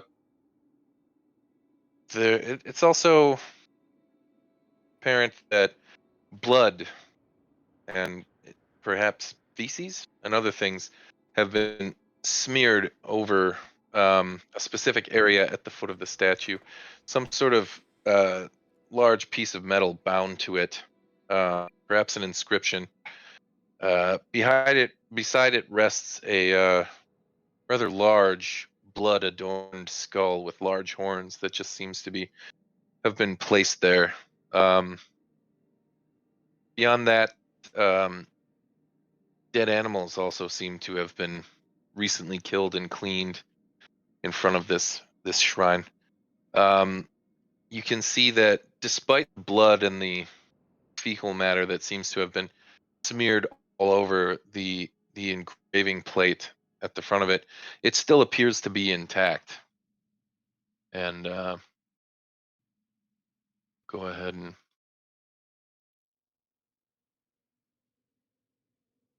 Um, this description upon the shrine through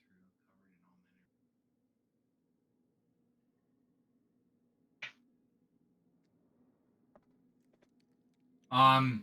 That's You an Elvish. Is that Elvish language? No, it says right there. It's in message in plain dwarven Dwarven script. script. Okay. Do you have Dwarven? I do not. Okay. So yeah, that's basically what you're able to read on it. Okay. I guess don't. Is there any way I can do elves have like a photographic memory? Like I can remember what this script or this shrine says? It's not really something native to elves. In fact, you yourself are quite aware of several dumb elves. So it's definitely it varies as far as intelligence goes between from elf to elf rather.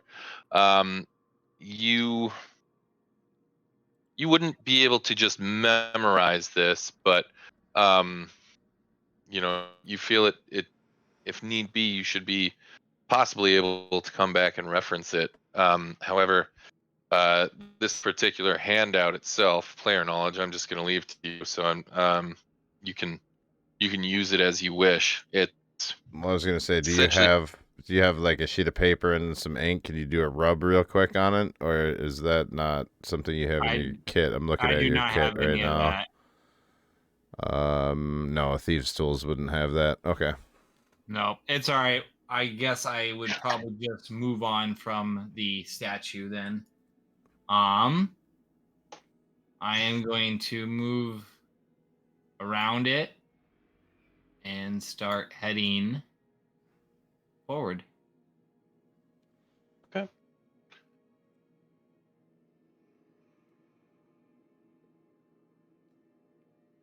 So I get to the corner where I heard those voices, and can I use my elf hearing to see if I can hear the dwarves anymore? Yeah, go ahead and make a perception check.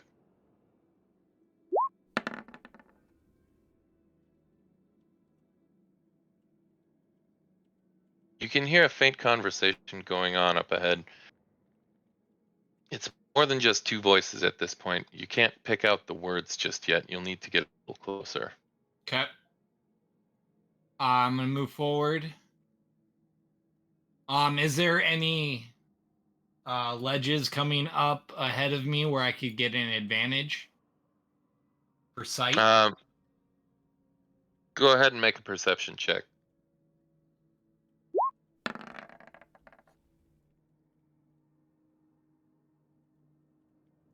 Unfortunately, it's just really the tunnel gradually heading upward. Gotcha.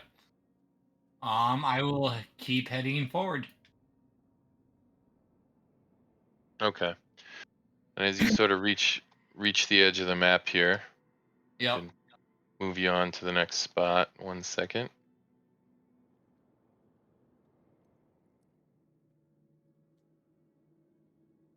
All right. You should now be at the Yep. sort of center bottom.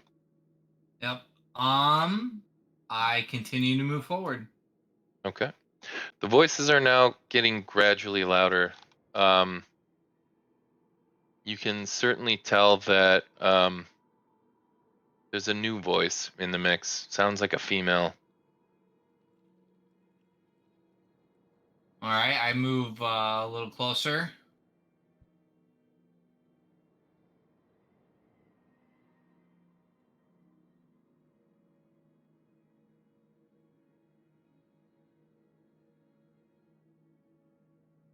All right, I make another try to see if, or I try to put my ear to the wind and see if I can hear them because I'm closer. Okay. Make another perception check then.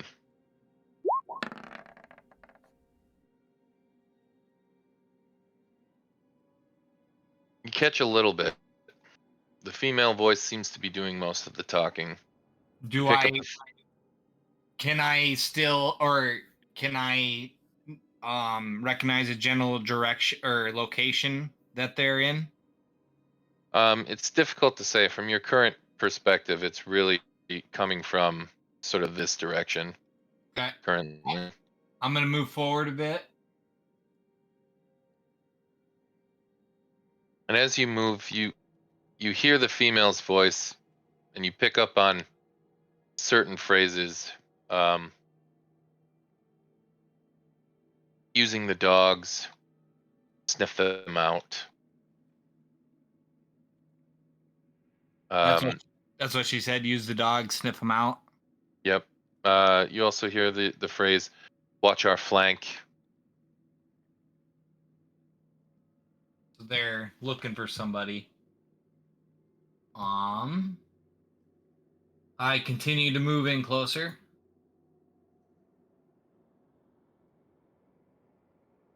All right. I get to the opening of this tunnel a little bit. Can I see any of the party yet? What you can see is what you can see. Gotcha. All right. I will continue to keep heading forward.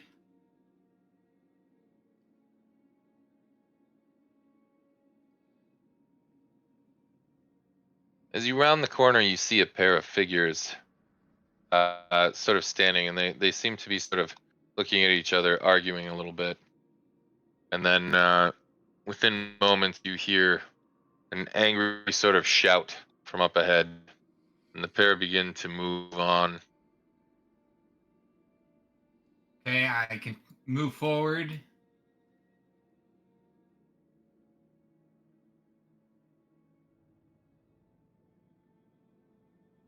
All right. As I round this corner, I put my ear to the air, see if I can hear them or see them. Yeah, you can't see them here, but you can definitely make a perception check to see if you can hear them beyond this.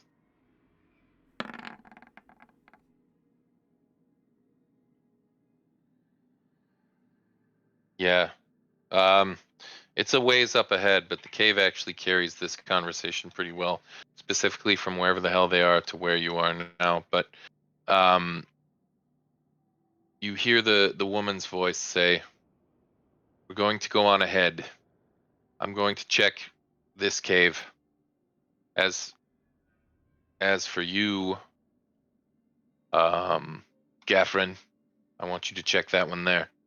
You two, wait here. See that we're not flanked. See that they do not double back. If anything gets past you, so help me, I will cane one of you to death, just as an example." And then you can hear sort of footsteps moving off. The whole time you can hear sort of the sounds of dogs in the Yep. midst. All right. I'm gonna continue to move forward.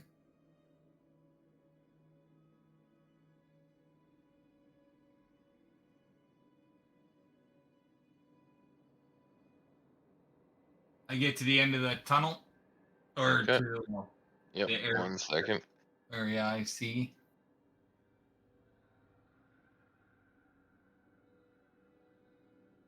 All right. You can hear now the voices are rather close, at least that of the original two you observed Okay, just up I'm just gonna up move. ahead. I'm gonna move forward a little bit. Okay, I see. I will. Is he still on his initial stealth roll? Yeah, that's just what I'm using. Okay. I'm still stealth right now. Yep. Okay. I continue to move. I don't I'd see. say I would say if you're gonna move into this room now, we are gonna require a new stealth roll, just because you're now having to actively shift tactics as you try and sneak around these guys in closer quarters. Okay. Do you want to make a stealth roll? Yep.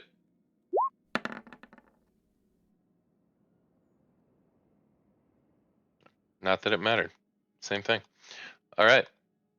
I move forward.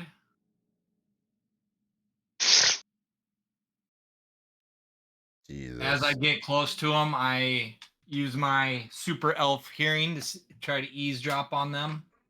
Okay. If you move any closer than this, I'm gonna tell you you need to make a stealth roll with disadvantage. All right. Okay. Um. And Oh, am I in her line of sight? No, but you're awfully close to these two guys. At some point, distance does I become guess a bit of a thing. I guess that is only 20. I'm only 20 feet from them. I guess, ain't I? Yeah, yeah. But you are hugging the wall, so I'm gonna let you. I'm gonna let you keep this from here. But any closer, and you're kind of asking for trouble. Okay. What is like just on reference? Like, what is line at like? How close can I get to see to somebody without them seeing me? Well, it's it's typically kind of a something that's kind of in the DM's realm to determine. Okay. However, essentially, if you can see them, it's a good chance they can see you, right? Gotcha. Um, Gotcha. as part of that, some folk, and actually, for example, here, this guy would probably need to have a torch on him. Cause it's we're in the Underdark still, so it's still pretty dark, right? Like dim light. Yeah, yeah, and he actually is not able to see so well, so he would actually have a torch on him. Yeah, Um, but I can see just fine, right? yeah. However, as you're at this distance, and you look things over, the torchlight does help. You can see a lot better as part of this, but you do notice that one of them is a goblin, which means go ahead and make a history check.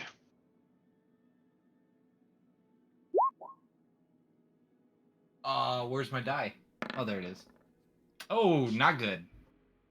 You don't know a great deal about goblins. You thought you heard somewhere that they can actually see in darkness, but that may have just been uh, idle rumors. It's difficult to say. You're fairly certain humans cannot, hence the humans carrying the torch.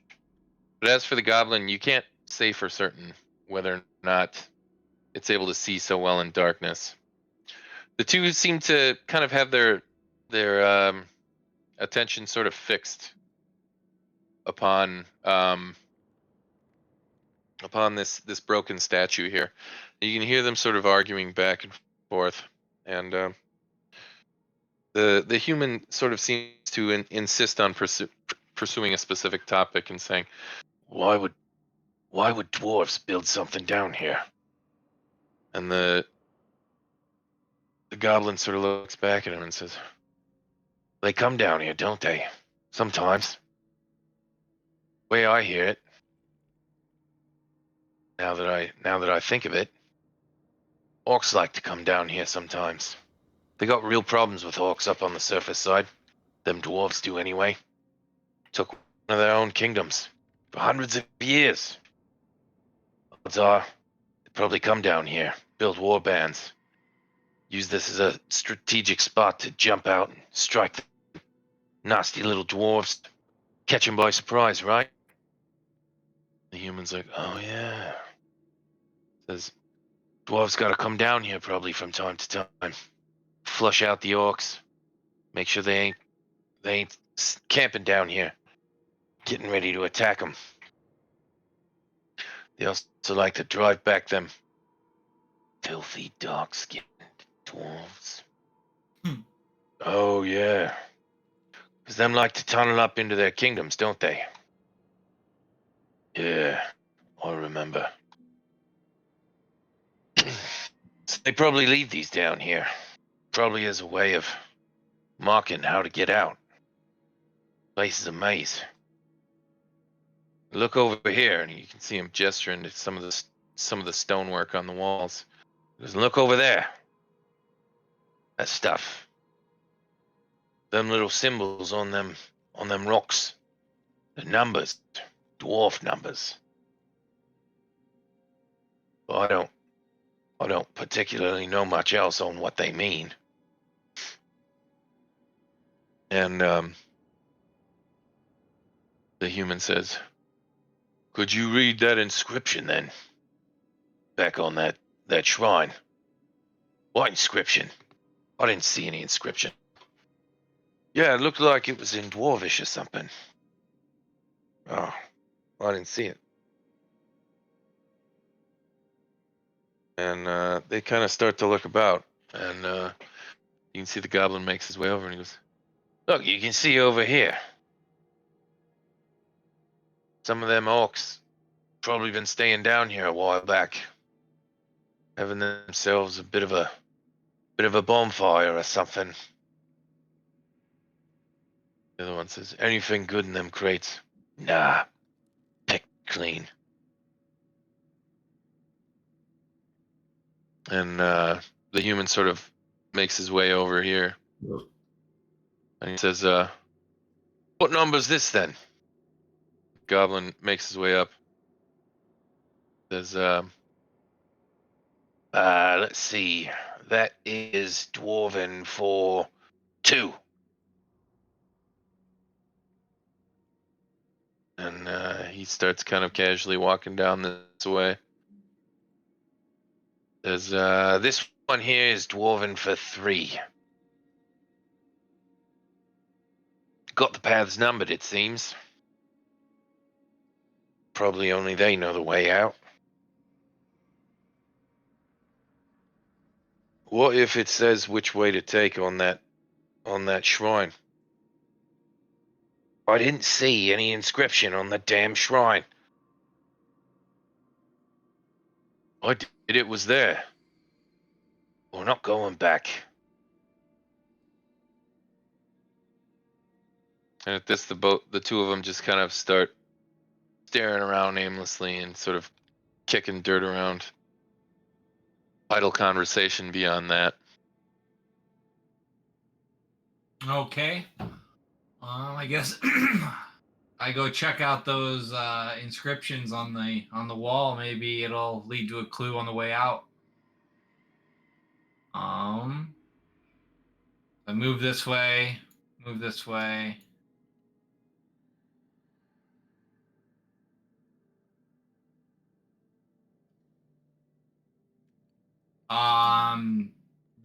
Should I make a stealth roll so the goblin doesn't see me? Yeah, I would do that. You're kind of moving across the room at this point, not hugging a wall. That should be good. I will tell you if it's good. I But yeah, I that will should be tell you. good. All right. But yeah, that should be good. I am here. Careful now. Oh, that's right. That's right. I look at the doorway with the inscriptions on them and see if I can figure anything out. You look upon it and you see only a single rune. And I do not know Elvish or Dwarf, so it's just a single rune. And Just a it's single rune. not like a tunnel or a path, is it? It's just a There is. This here is a path that leads off into the darkness. Gotcha. Down here is an additional path that leads off down into the darkness. There's also a path here and another path up here. So each one of those paths have a dwarven rune on it. That dwarven rune is a number, so you're essentially playing pick a door here. You got 4 doors to choose from, and bad guys blocking 2 of them. I don't know which one to take. Well, I'm already here. I'm gonna go this way. Okay. It's a trap. Give me 1 second here. Yeah, no problem. He's gotta pull the elder dragon out of the bestiary real quick. I mean, I won't lie. I definitely thought about, making it so that you could stumble down a wrong path and run into a fucking, purple worm or something. The purple worm. You and your Hey, purple worm, man. You and your worm. purple worm. Dude, man.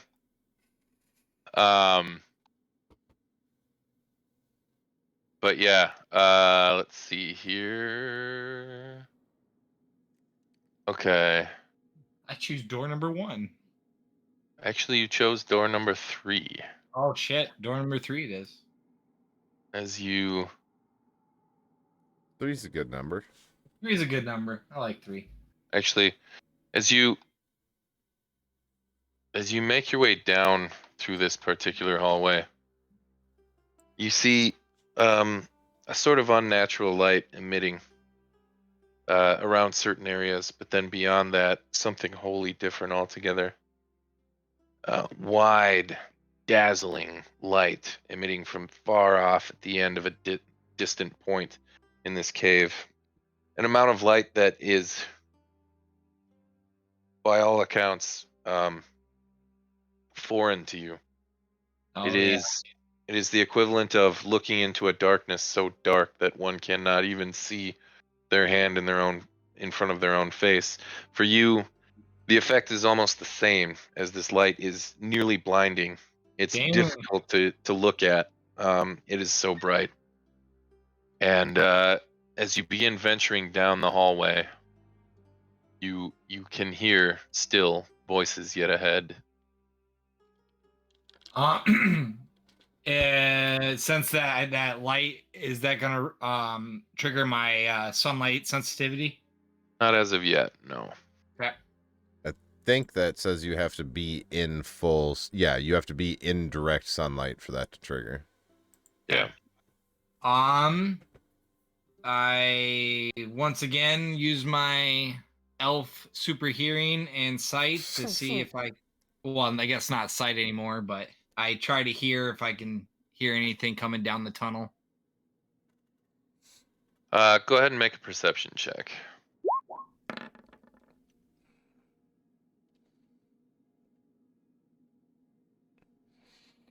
Okay.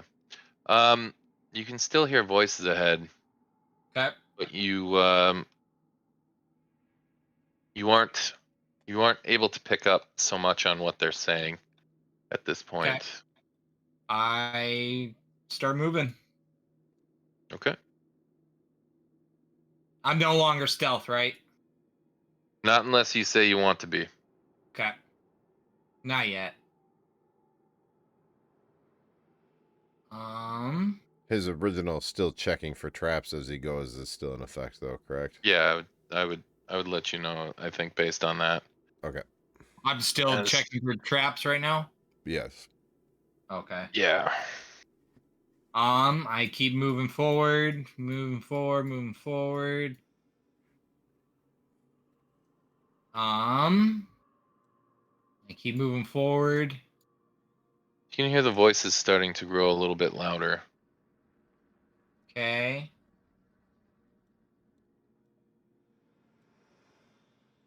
I move forward.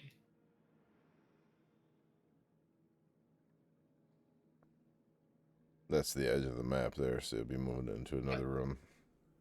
Probably stealth before you move into the Yeah, next room.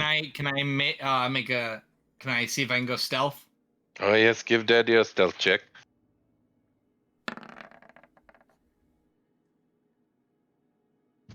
All right, 1 second.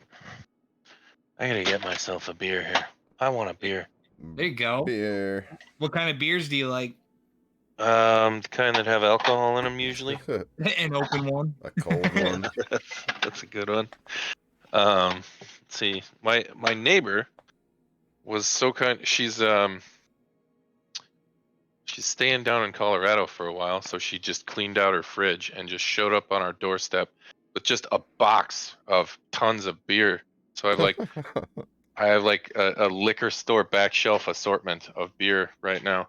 Nice. Have yourself a tasting. Yeah, so I'm gonna have a little Summit Saga IPA. I like IPAs. All right, so Oh yeah. All right. I feel like that's kind of like your neighbor was like, "Here, you're an alcoholic. Have my beer." You know, I would under normal circumstances think that, except I also know for a fact that she is an alcoholic too. And I wouldn't say she's actually an alcoholic. She's not, but she's she's not against having a drink, She right? has ass so she had to drink out. Yes, indeed, very social. all right. So I am stealth. Mm-hmm. You are Okay, stealth. I move forward into the next tunnel area. One moment, please. There. Move up to the next step because that'll determine where I put you on the. Okay. I'm Very gonna good. pop out right in the middle of a group of assholes.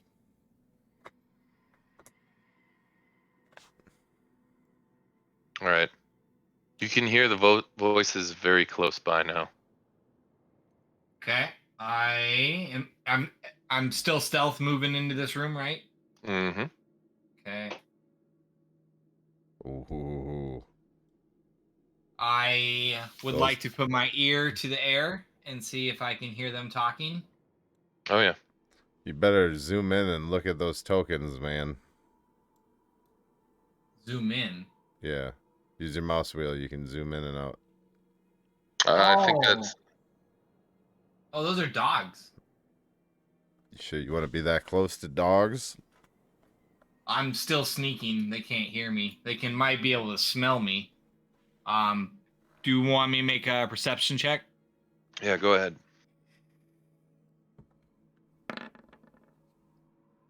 Damn, you're on fire with the rolls tonight. Except for that history roll. You're doing good.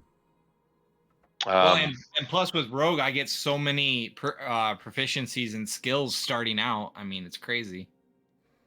The female dwarf makes her way up and she says, What in blazes is taking so long? They should have come this way, haven't they? Why aren't your mutts tracking them down? Says, they were, but they're getting confused. They seem to be picking up a different scent. I can't tell what the hell it is. But this cave only goes in one direction. I say we make our way forward. Damn dwarves can't have gotten that far. Thanks to your filthy beasts, they could have made their way to the surface by now. I'm not pursuing them out onto the surface. I know. And he kind of starts to yank on the leashes and sort of pull the dogs forward. The three of them sort of make their way forward, and she kind of follows up behind him, saying, "No more delays." Damn. And you see they stop for a second, and one of the dogs has to basically pee. All right. I'm still stealth, right? Yep. All right. I'm gonna move this way behind them. You're like even with them right now. There's a wall right here. She can't see me, right? Can you see her? No. No, then you're good. Okay. The dogs are over there. They're peeing. Here. I would've let Can I him- make a stealth check? See if I can stealth by them. This is going to be a little bit dicey. I'm going to say you can do it, but we're going to do it with disadvantage. Okay. Okay, so scroll to the top of your character sheet. Okay. Right underneath like your name, there's some red words. Like the first grouping is public and 2GM. The next group is advantage, normal, and disadvantage. Click on disadvantage and then roll your dice. Okay. Disadvantage and then make a stealth check. Yes. Very nice. Still good rolls. Then you can click back on normal so you don't have disadvantage on the next roll. Okay. And I take the lower dice. Yep. It's automatically highlighted in the chat there. It's the Yep. one that's It's usually the one that's not great. it's already highlighted. Okay. Okay, let me see what the hell here we go. Advantage toggle, whisper toggle. God damn it! Don't auto roll damage, you son of a bitch. All right.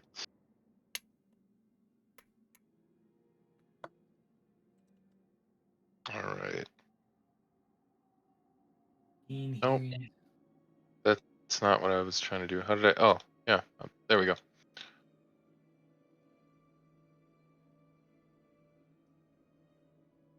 Okay. All right. You're gonna try it as sneaky as you can.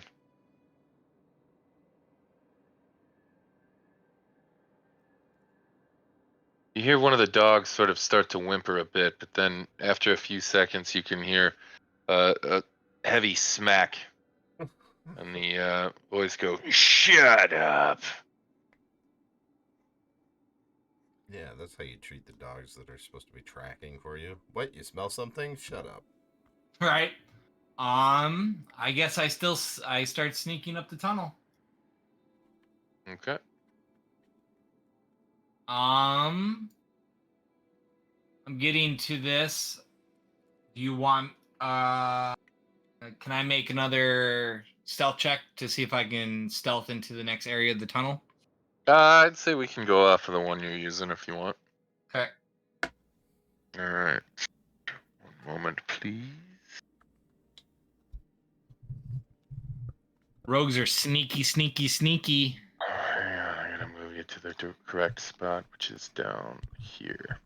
There we go. Need to. There we go. Okay. I use my elven sense if I can sense anything going on up ahead of me. Go ahead and make a perception check.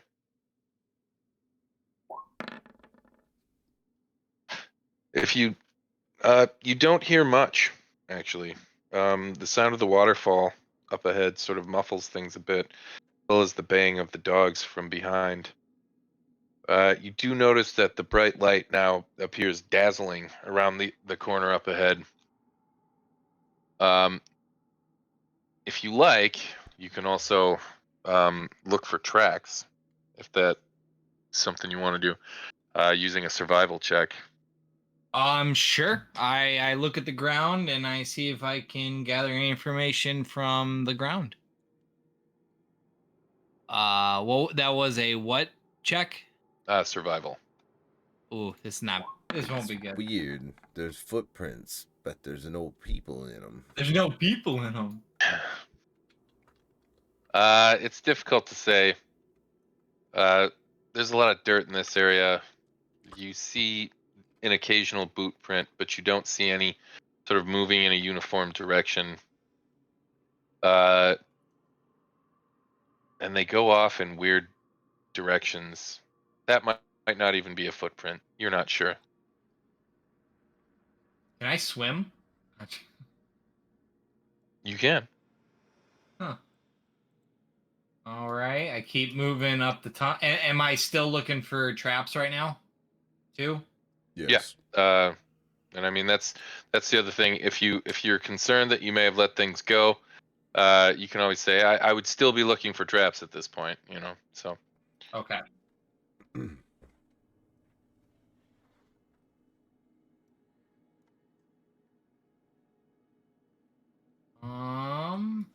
I am I still sneaking then? Yep. Uh-huh.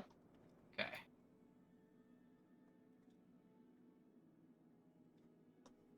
All right. As you approach the edge of the cave, the daylight is dazzling. In fact, it's difficult to even look through.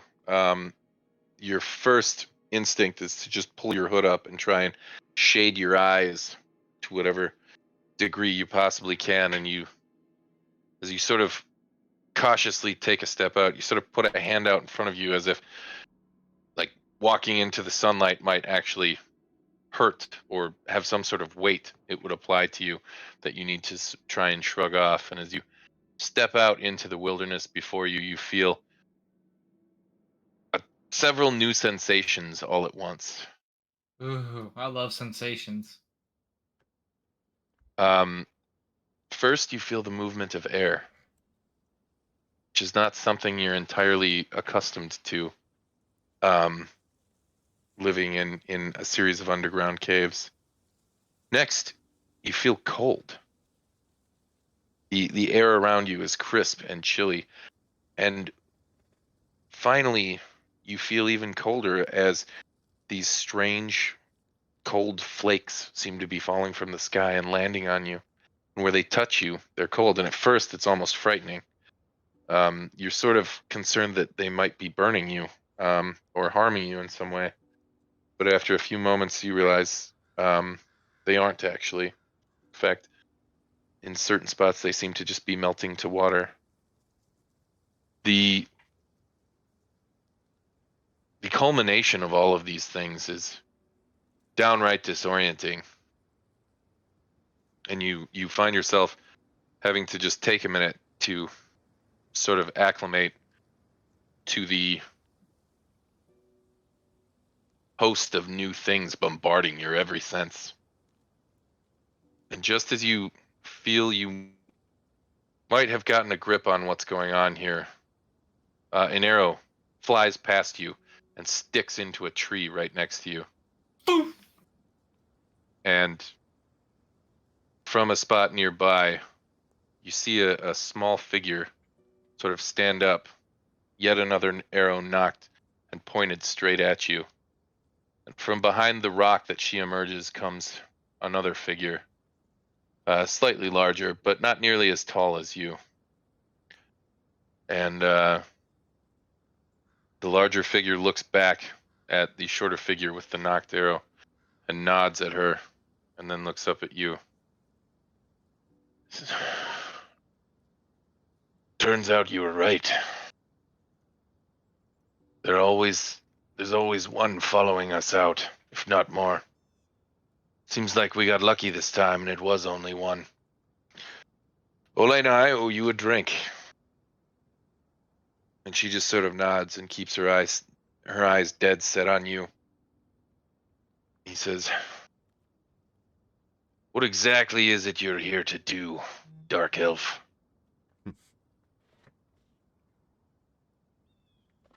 I say I don't know. Why have you been pursuing us? I was not pursuing you. So you were just, walking out on your own? Is that it? None of your business. Huh. Oh, I like this one. As it stands, this is my business, because where you now stand is the ancestral home of the dwarves of Citadel Felbar. These are dwarven lands only. We don't even let the kindlier races set foot in this area, let alone your kind. So now, you have two options. You can turn around and make your way back to that hell-infested pit you call a home. Or you can test your mettle against us, if that's your preference. Oh, if that's what you like, we can do that, or you can give me some food and let me be on my way. Make a persuasion check.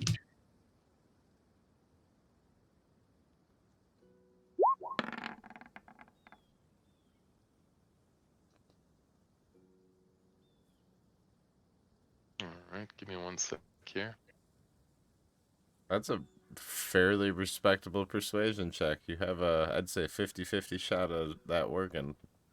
I get a +4. It's already no, it's already on there. It's +3, yeah. So it's 14. Well, let's see here.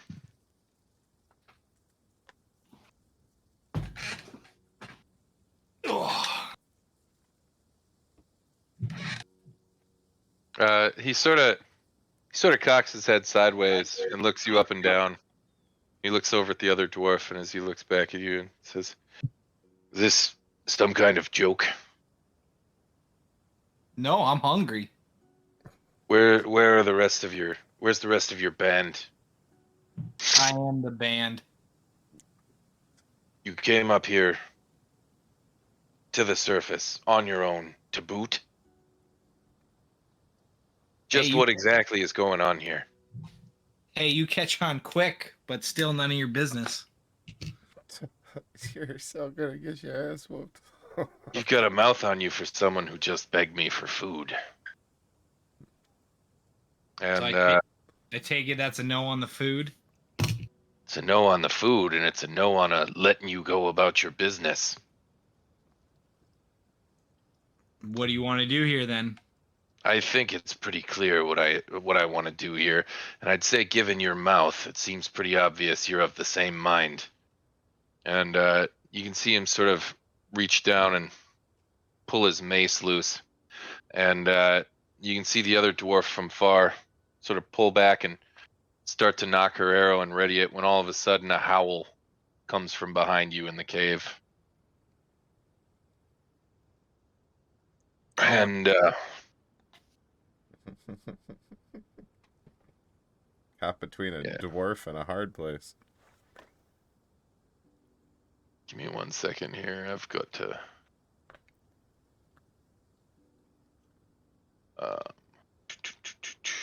Okay.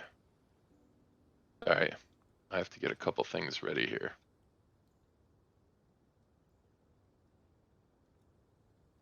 Okay.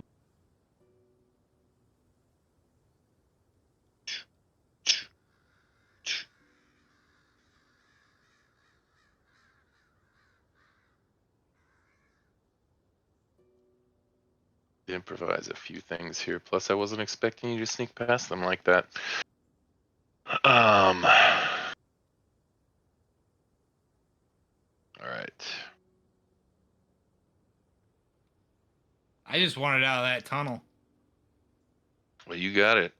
Well, yeah, you get some lucky dice rolls on there with those sneaks, man. Well, I get a +7 to stealth. But still, Steal. All right, almost done. Sorry for the wait.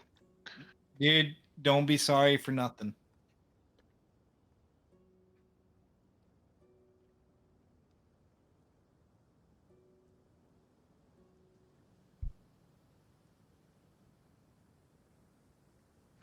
Okay. Okay. Almost done. if you get caught between these two armies, dude, you're gonna want to do some lying and or some running like fucking hell, or both. I'm gonna ask the dude if he wants to fuck these people up with me. Ooh, smart. All right. With that, the howling comes from behind you, and seconds later, the Duergar Houndmaster emerges from directly behind you, and the both the dwarves sort of look beyond you and sort of ready themselves into a fighting position. I'm gonna move us to the tactical map, but do not move. We're gonna roll an initiative right off the bat. That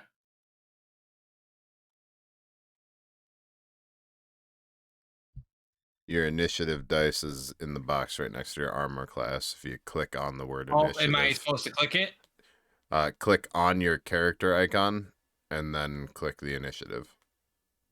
Yep. Like on there you go. Yeah, nice job. Just like that. And that one's then. And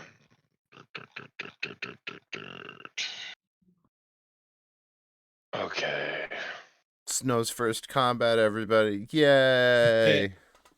Can I offer this dwarf that I just met? I'll be like, hey, if you help me fight these guys, I'll give you 5 gold.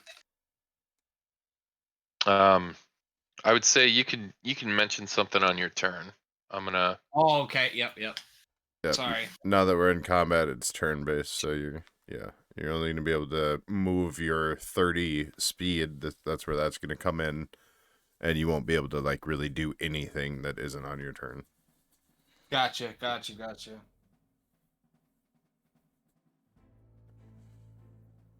Okay. Who am I missing? I know who I'm missing. I'm missing you, Lena.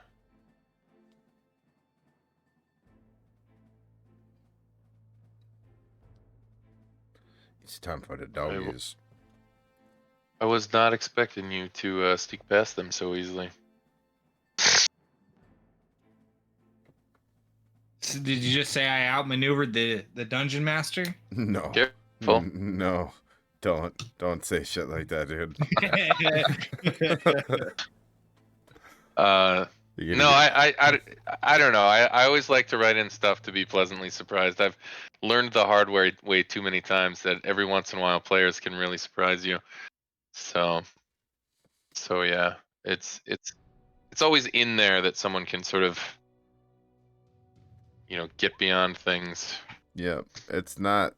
It's what this is one of those games where it's not what power you have; it's how you apply that power. Because it's like in our other campaign, Alright. minor illusion has saved our asses from hordes of zombies Yeah. dozens of times.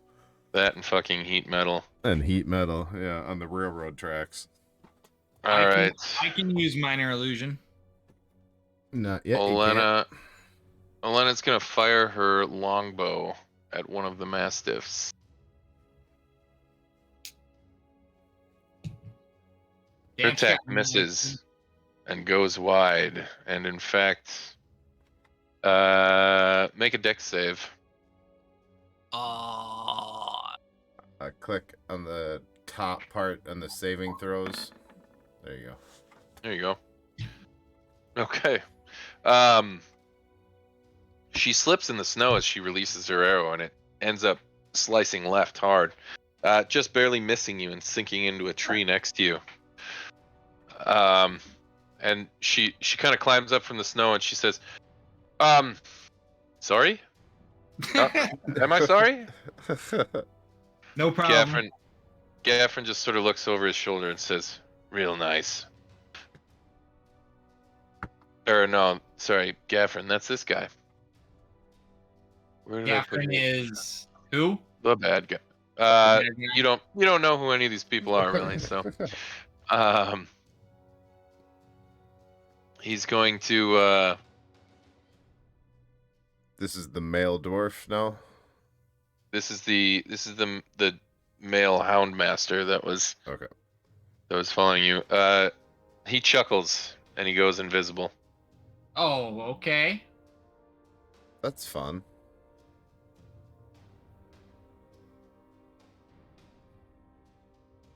All right. He may be invisible, but he's still in the snow. That's true. The move now goes to the mastiffs, who, having been let off their chain, charge forward. Going for the closest thing, which unfortunately happens to be you. Happens to be me.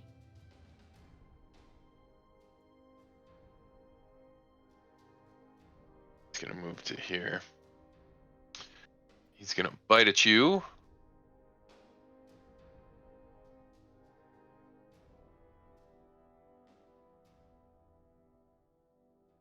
Hitting armor class 13, which is gonna miss you. But only barely.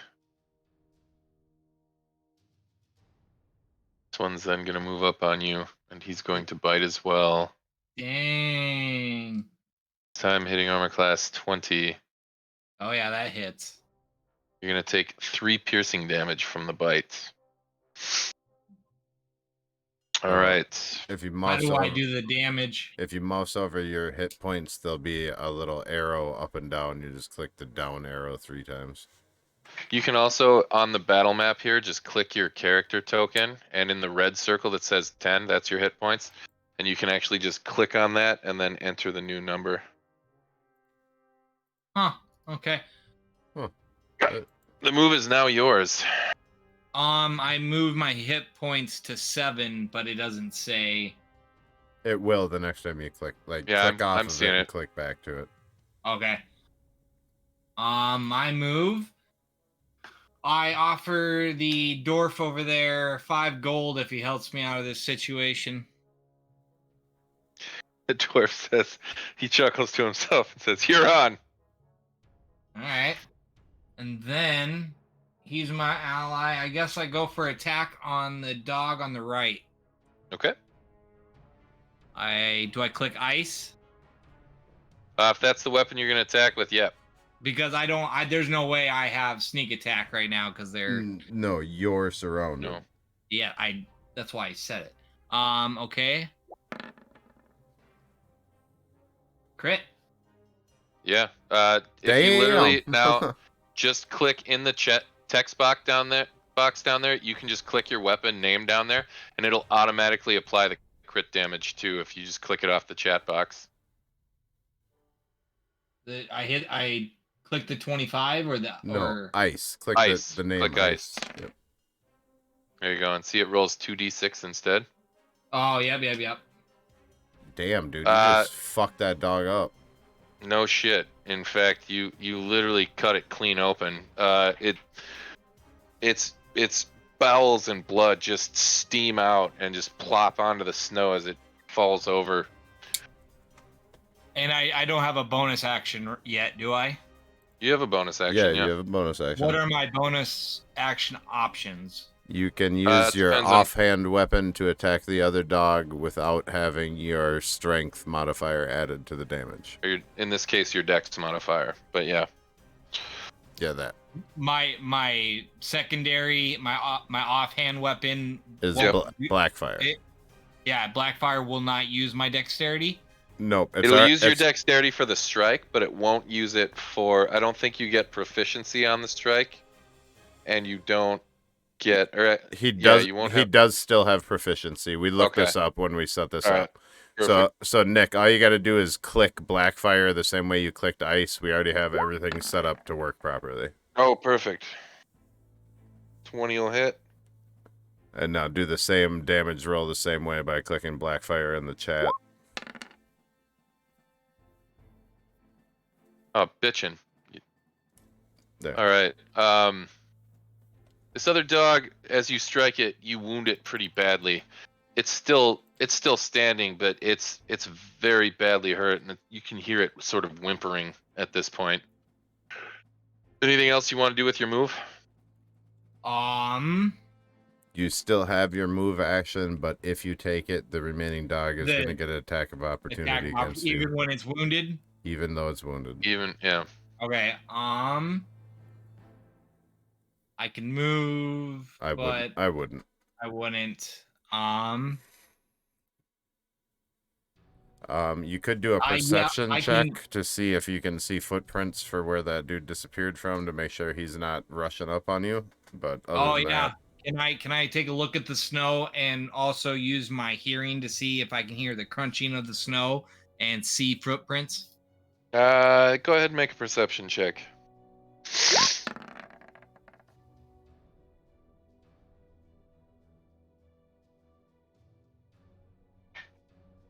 All right. You do see fresh footprints, sort of starting from here, based on what you can see, sort of make their way towards this direction. Okay. And then I yell out to them and I tell them that his location is just northwest of me, about 30 feet. Okay. And I end my turn. All right. The move now goes to the surface dwarf, who moves out to here. And you can see him sort of grip his hammer and get ready and looking around, waiting for anyone to come out. And he shouts out, "Come out, you shit-eating coward." Oh. And sort of at that, he sort of moves back to about here. The move now goes, you can see the dwarf in the background seems to be getting ready for anything to pop up and getting ready to shoot.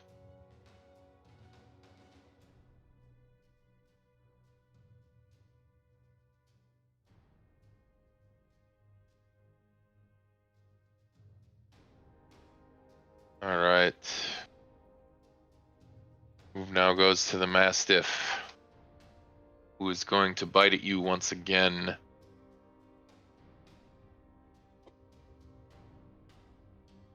Hitting armor class 21. Oh, yeah. ouch. And this time you're going to take 6 piercing damage. Oh, shit. Okay. 2, 3, 4, 5, 6. I'm at 1 HP. All right. The move is now yours. I try to use my senses to get a pinpoint location on him. Hold Okay. on. Another Hold on. perception check. Hold on one What? second. Do rogues have second wind, right? They do not. They do not. Uh, Never mind. Okay. Never mind. Blast Do what needle. you're doing. Yep. I was gonna say, Perception check. Yep. Go ahead and make a perception.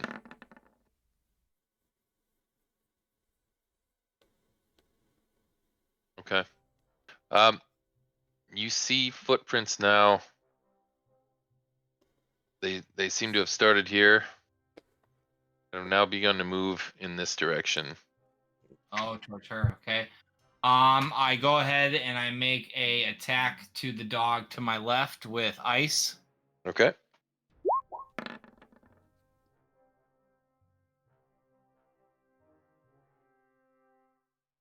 An 11 will miss, unfortunately. Oh yeah, that's a 6. I thought it was a 9. Damn. I use my bonus action with Blackfire. Okay.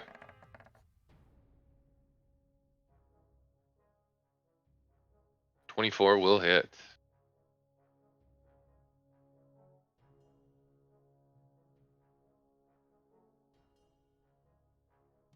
Does that kill the dog or? You gotta roll damage first. Oh, Uh, okay. just- Yep. I forgot about doing stuff like that. No, that's okay. I kind of zoned out too. All Hopefully one kills it. Oh my It god. sure as shit does. Jesus All right. fuck. Anything else you want to do with your move? I yell out to both of them and I tell them the location that I saw him and say he is heading towards what's her name? Olena. Olena. Olena. And yell and tell her to get ready. All right. All right. At that, the move now. Why is my hit point still 10 out of 10? If you hover over your character on the grid map, you'll see you've only got 1 out of 10. So, It said on my screen it says 10 out of 10. well, that is weird. I don't know. But it's all good. We all know I have 1 fucking hit point left. It's fine. It's fine.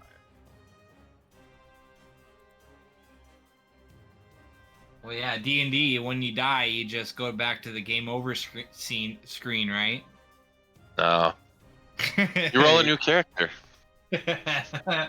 All right. He sort of stands here and he readies his hammer again, calling out more taunts into the wind.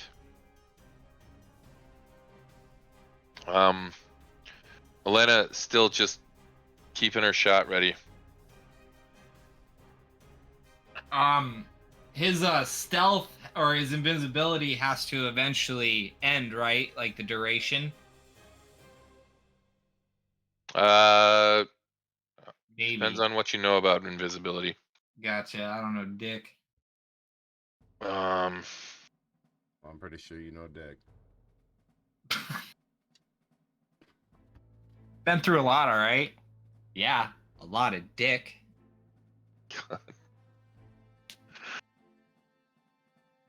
okay. Fergus recoils almost immediately as he's struck with a war pick. As the Ow! Dwarger now appears in front of him. Critical hit. Ooh! I ain't got no heals or nothing. Fergus takes 14 piercing damage. However, this does trigger his ready to attack. So he's going to strike at the Dwarger with his mace.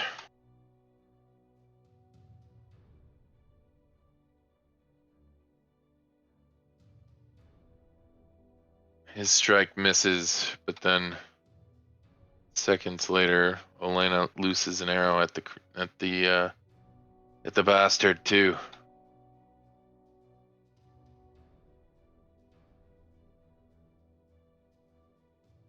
How far is that? 5, 10, 15, 20. Okay, he's within.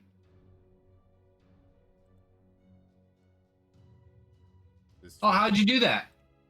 So on your left-hand side of your screen, there's at the top, there's like a bunch of little icons.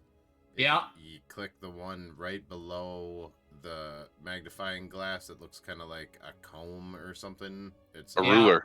Yeah, it's supposed to be a ruler, but on my screen, it looks like a comb. I can barely hear you, bro. Oh, sorry. I was away from my microphone. So yeah, below the magnifying glass above the dice, click that icon and then click where you start from and just drag out and it'll show you the distance. Sweet. Okay.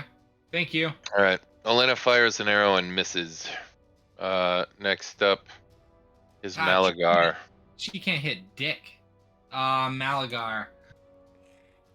That's you. He knows I'm here. Yep. Um, However, he is facing a guy, so if you get behind him, you Can have I make- opportunity.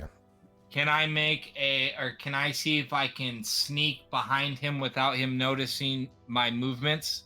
You don't need to sneak. All you need to do is go stand right here and you get your sneak attack. Yeah. I And get- yeah, that's basically it. So when you stand on the exact opposite side of an enemy from an ally, you are yes, essentially flanking, which gives you advantage on the attack. Okay. And all you need is advantage to use your sneak attack. And by the way, just a little bit of decorum here. It is currently overcast outside, and that's why I'm not imposing disadvantage on light. all your attack rolls. Okay. Yep. I move behind him. I would like to strike with ice and Click the advantage on the top of your character sheet. Then okay. click ice.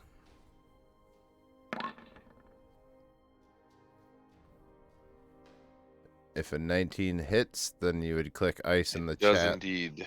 and then I hit click ice. click ice, Yep. and then click your sneak attack Sneak damage. attack. Yep. There you go. So was it Okay. 7, 8, 9 damage? Yep. Correct. Now Alright. you can also use your bonus action and attack with black fire in your offhand too, if he's not dead. Yep. He is not dead. Boom. Crit. Oh yeah, look at that. Roll out that damage, man. Nice. All right. Not real nice, but still, you got a crit. It's fucking nice. That's what is that? Fucking 14 damage. All right. The move now goes to Fergus, who, as you strike into the Dwerger dwarf, and he seems completely distracted by your attack, all of a sudden he turns around and notices Fergus standing in front of him, who simply grins as he raises his mace. Damn, how much health does this guy get? How much damage did I do with those attacks? Just told you did 14 damage. 14, yeah. Fergus okay. strikes.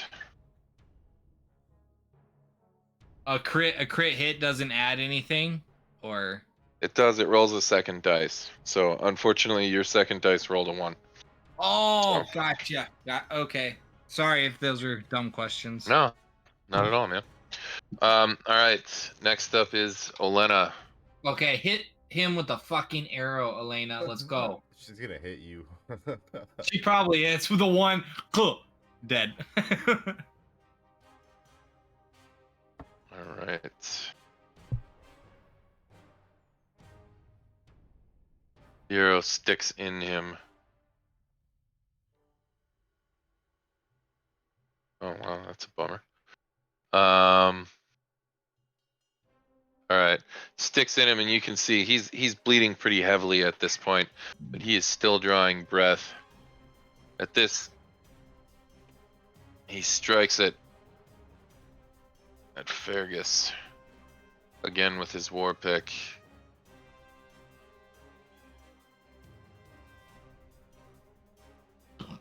And if he tries to move, I get a Attacking opportunity. opportunity, yeah. Okay. Like, is that even him trying to turn around, or is that like actual movement distance? Huh?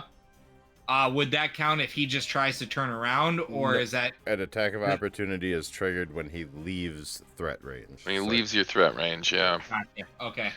Okay. You can see his Warpick strike severely wounds Fergus, who's barely keeping it together at this point. He's clutching his shoulder. He's bleeding from his mouth. He's in really rough shape. And at this point, the move now goes to Malagar. Malagar shouts out and says, "If you die, I can't buy you that beer with that gold I owe ya." And then he swings ice at him. Oh no! Wow. Hey, I guess All you them know, He's bound crits to are catch up coming with you. back. Yep. bound to catch up.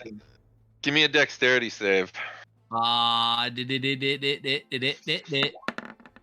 Oh, you still have advantage selected.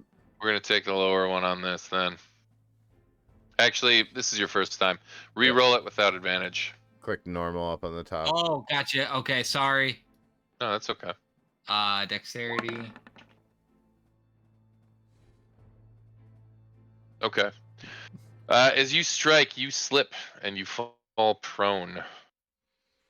It's Ooh, it's no. okay. You're can expend. lying on your backside.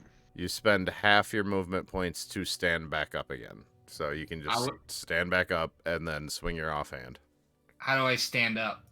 It's just a matter of saying Yeah. I'm going to stand up. You have enough movement to do it, so basically it's allowed. Well, I mean, we're gonna swing Blackfire at him. This one you did have advantage on, so roll one more time. Yeah, you can roll again. Oh, sorry. Oh, you're Are okay. we? Should I click advantage? No. Nope, just roll a second time. It's the same Okay. thing basically. Okay. 18 will hit, but we always want to crit when we can, right? Right. Okay. So, yeah. Go ahead and just roll your damage. Come on. Kill him. Max damage. Nice. He He's drops dead. dead. Oh, not max damage. What am I doing? 1 die 5. What's the die 5? As you watch the Dwerger sort of fall and succumb to his wounds, you each hear sort of a gasp from around the corner that sort of turns into a bit of a snigger, and you just hear the female drow voice say, "I told him I wasn't going out there." And the voice begins to just trail off back down into the cave. The dwarf, the surface dwarf now, falls to his knees, and he's in pretty rough shape. And you can see him breathing kind of heavily, quite a bit of blood he's spitting out. And he immediately sort of steps back and begins casting a spell. And as he does, you can see his visage appear to improve to a certain degree. At which point he stands up and he says, "All right, Drow, you've saved me life, so I'm going to make you a deal. I am oath bound to make sure that none but dwarves tread this land, and none but the dwarves of Delzoun, specifically Citadel Felbar. However, when the kindly folk unwittingly encroach upon this land, typically we are advised to escort them to the nearest safe area that also happens to not be on our land. So that's the deal I'm going to make you. I shall escort you to the nearest settlement that is not sacred ground for the dwarves of Felbar. Now, to the best of my reckoning, that is a place known as High Forge. We're going to have to cross over a mountain in order to get to it. However, once there, you can reside there or do whatever the fuck else you want, as long as it isn't making your way back here to Citadel Felbar. Is this acceptable to you? It is. Oh yeah, and here's your 5 gold. Oh, I'll take that. That's for sure. And he kind of relaxes his shoulders a little bit. He casts a second spell on himself, and he looks over at you. And let's see here. Subtract that gold from your player page there, Nick. And he says, "You look like you're having your own little moment of a near brush with death. You Yeah, I'm you not want doing. some assistance?" Yes, please. He reaches over and puts his hand on your chest. Bad touch. Straight to danger. Oh, You're thanks. healed for 5 hit points. I'll take it. Add 5 on my hit points. Yep. Yep. Hey, I'm not He's- like dead yet. And he says, "We've about a 3-day trek to get to High Forge, which means, from the look of it, how much daylight would you say we have left, Olena?" And Olena looks about. She says, "I'd say an hour. I'd say that probably we've got about a good 40 minutes worth of decent travel time, but then we should start looking at building a camp." And he says, "So there you have it. We're going to be making our way to the northeast from here. If it's all the same to you, no offense. I haven't fought alongside a drow before, ever. But seeing as you're the one being escorted, if you wouldn't mind taking the lead." Yeah, no problem. And at that, you guys set out into the wilderness. We're going to pan back now to Trogdor, Shagnar. burninating the countryside, burninating the peasants. All peoples. You've spent nearly a 10-day staying with Savnik Greenfist. Ooh. She explains to you a little bit more about the Emerald Enclave, a little bit more about your mother. She was what the Enclave sort of had deemed to be a dangerous threat, in that she perverted her magic and perverted nature around her, and that's why Savnik was sort of assigned to keep an eye on her. But more closely, it was her association with her mother that worried the Enclave more and more. You'd never heard of your grandmother, and you'd never even understood that such associations existed. But what you do learn is that your grandmother was what is considered to be a hag, and a rather powerful one at that. Um, Part of a coven that originally included your mother. For some reason, that coven was broken, but when they were still together, they were a force to be reckoned with. Many members of the Emerald Enclave were sent to bring that coven to bear, only to be completely wiped from existence, or God knows what other terrible fates. However, something strange happened some time back, maybe a decade or two. No one knows for certain, but your mother broke with the coven and disappeared into the wilderness. For many years, the Enclave couldn't find her, until she turned up in the Lurkwood. That's when Savnik, who had been assigned to track her down initially, trailed her to the Lurkwood and confronted her, supposedly. At the time, she couldn't discern why your mother had broken with the coven, and nor was your mother very forthcoming with details. However, after a quick battle that left both parties rather wounded, Savnik pulled back, remained in the Star Metal Hills, keeping an eye on Gavorka from a distance.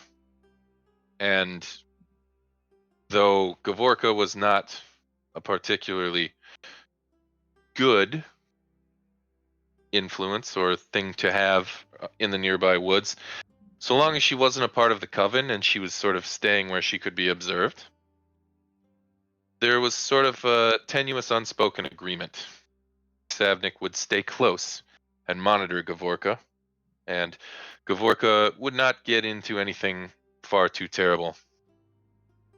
It makes sense then that whatever happened to your mother, she then sent you to Savnik. It's likely Savnik is the closest thing to an ally Gavorka may have had or been able to bank upon. Over the last couple days, Savnik's tried asking you about the men who attempted to take you, the men who attacked your mother. You don't remember a great deal, and in all honesty, you'd never really seen men before. You didn't particularly know how to describe them or what about their features would discern them from other men or other creatures in general. Indeed, this is your first time even looking at an elf, and as you're adapting to new sentient creatures in your midst, you're finding that there are ways to discern differences between them, but there's just not enough contrast in your experience to explain anything about these men. They didn't dress like Savnik. They dressed more like you and your mother. Tattered clothes, things made from animals and beasts, more primal. Um, you don't know per se, or rather, you didn't know prior to now that people owned more intricate types of clothing. And though Savnik's clothing isn't all that regal by normal standards, it is definitely a bit more decorative and a bit more uniform than what you're used to seeing. The best you can say is these men did not dress like Savnik. They dressed more like you and your mother. But where they came from, what their intentions were, these are all things you have no idea about, and Savnik can only guess at. Based on this, Savnik discerns she needs to seek help from a comrade. She says that you and she and Bromf will need to travel a bit of a distance to meet this person. Into an area known as the Ravin Mountains, some distance to the east. The journey will take a great deal of time, and she says, you, of course, do not have to join me. However, it would help determine the cause of all of this more easily if you were to join me. However, if you wish to remain here in my hut, you certainly can while I go out and seek counsel with one of my colleagues. But I think it would be better if you joined me. I grunt and nod my head at her.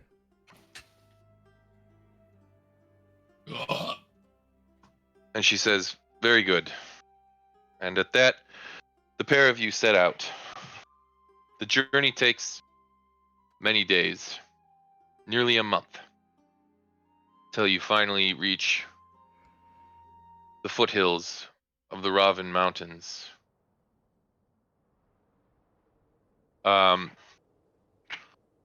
This place is it's different to an extent that it almost feels foreign.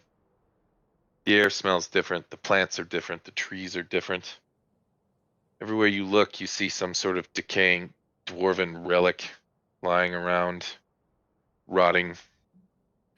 The creatures that move about, the sounds of the birds are different. this is a completely foreign place to you. And after a month of journeying, sometimes staying within small towns, that sort of thing, these experiences you found disorienting, um, unpleasant, yet at the same time slightly pleasant. Um, you tried your first, what the civilized folk called ale. Found it had a tickling effect on one's brain. You can see why your mother enjoyed such a thing on occasion. However, your trail has brought you here, and over the course of the many days, you have um, now made your way to the foothills of the Rovin Mountains with the intent of moving up into them. Savnik informs you that you are looking for a place called High Forge. It is a settlement on the edge of dwarven sacred lands, and it will take you nearly another 3 days to reach this spot. Um, I had some other tactical maps up, but we're knocking on midnight, so I am going to probably forego some of that. After nearly a day and a half's journey, you're properly up into the mountains and make your way to a dwarven outpost. This is a strange place. It appears to be some sort of fortress built into the mountainside that allows safe passage through a portion of the mountain to the other side. It's hardly a settlement. It's really more like a fortified guard post as you move through it. The dwarves all sort of snort and grunt at the pair of you as you pass through. You can tell they're about as accustomed to seeing your folk as you are to seeing their folk. Um, the place is highly different, especially being in caves. You've been in caves before, but not like this. Not giant, massive caves carved and repurposed specifically for beings to live in. These dwarves appear to have accomplished great things, or a great many things. S- Sort of bending nature to their will in their own way. As you make your way through this outpost and begin braving the wilderness ahead, you now find yourself in um, truly hostile areas. Um,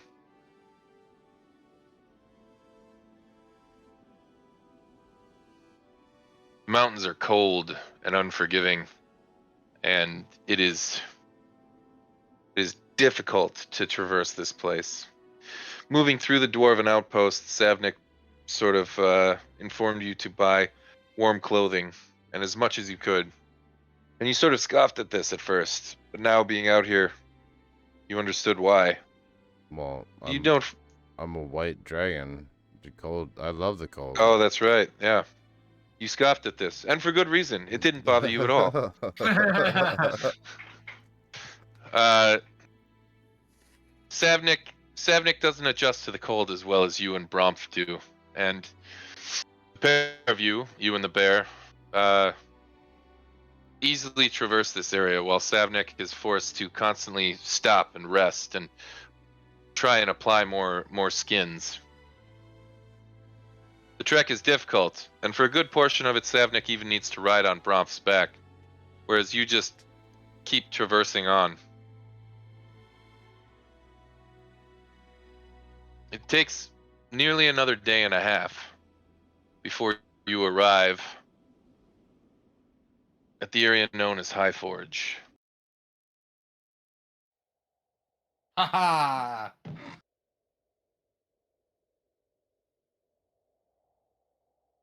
Um, as you make your way into the town, it's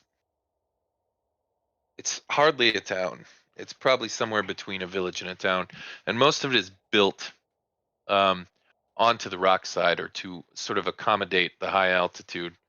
Lots of switchback roads and rope bridges extending to areas, water wheels to generate movement and um,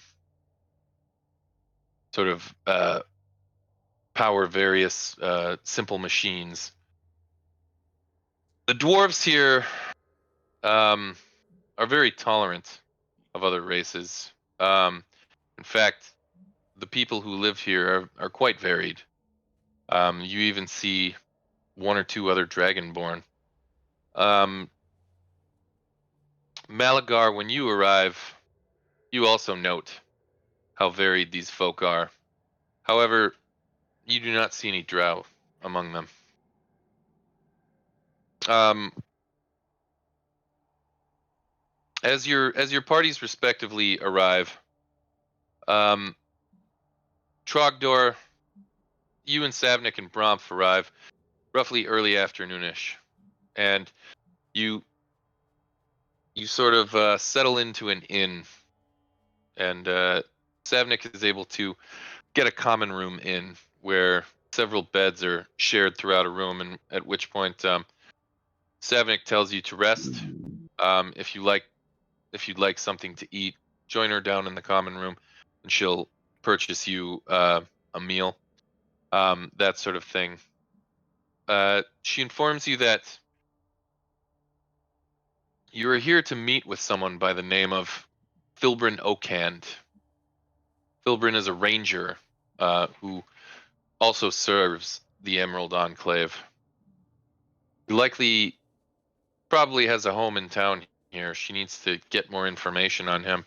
As you sort of sit down eating your meal, she makes her way up to the inn counter and has a quick discussion with the innkeep. She comes back with a piece of paper, and she sits down and she begins to read it. She sets it on the table in front of you, and you can see her look begins to grow more concerned as she reads through this note.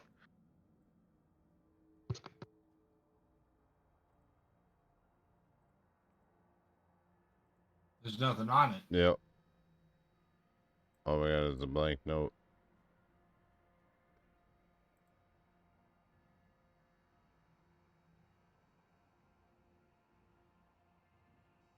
Oh, there we go.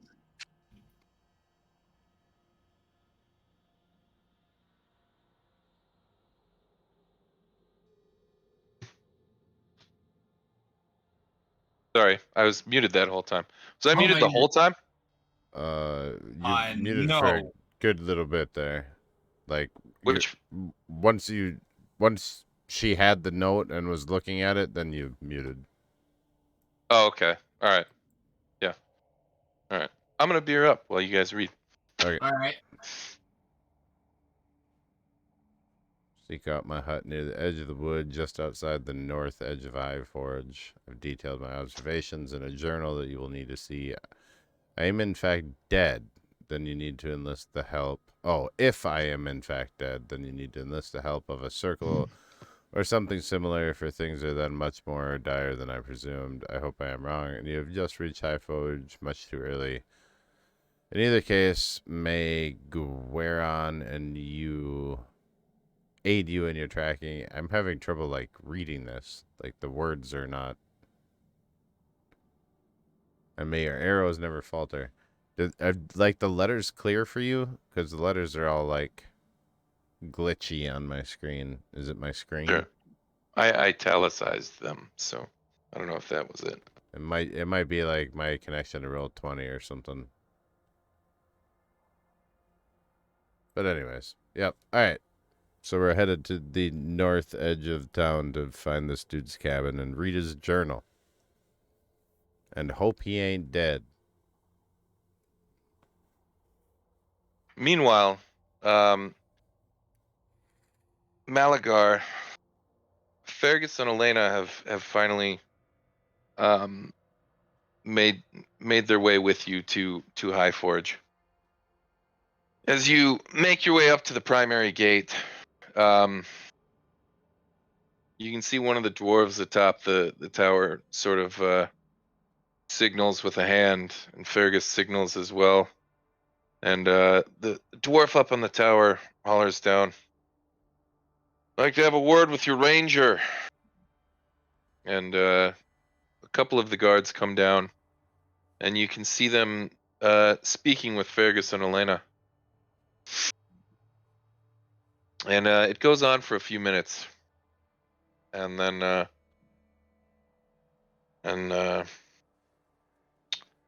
you can see Fergus and Elena kind of arguing with each other a little bit, but then finally seem to come to an agreement and begin making their way back towards you. Fergus sort of looks at you, and he says, "Well, Drow, you you want to try and earn back your 5 gold from me?" What you got in mind, little man?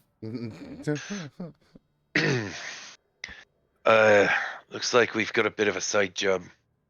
This town's seen quite a bit of trouble. Something dicey going on in the woods. And, well, to be honest, you've been a help so far. I could probably use your assistance. I will help you free of charge.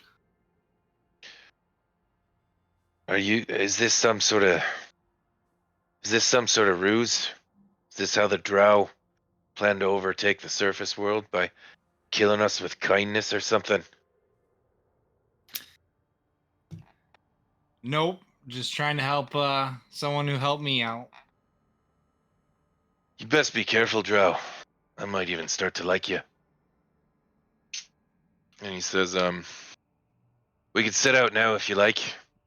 Or if your dainty fingers need to warm by a fire, then we could do that first too, if that's your preference. I mean, I'm not opposed to bellying up to the bar and having a beer with you, but if you want to leave now, I'll leave whenever you want. Might be best to save the drinks for after we make our way back. Pussy. All right, let's go. And at this, both the three of you set out into the woods.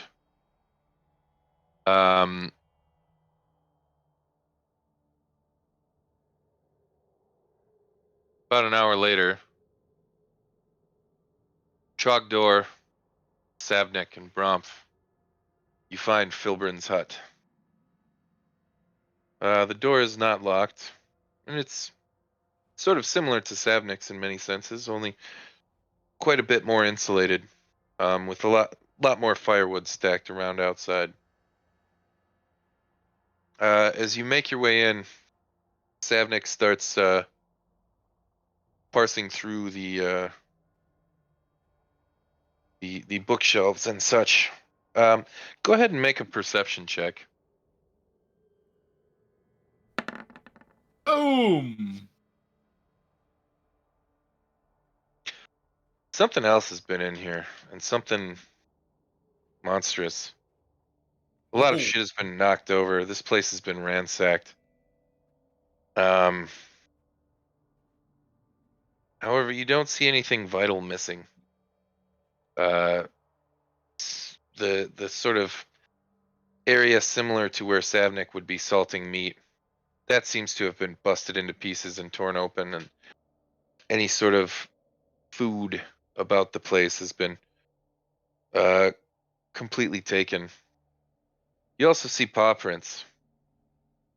Some of them wolf. Ooh. Some of them something else. Something bigger. Something you're not familiar with. However, Savnik seems to be more concerned at this point with getting her hands on Felbrin's journal, at which point you notice it sitting on a desk that's been overturned next to a shredded bed.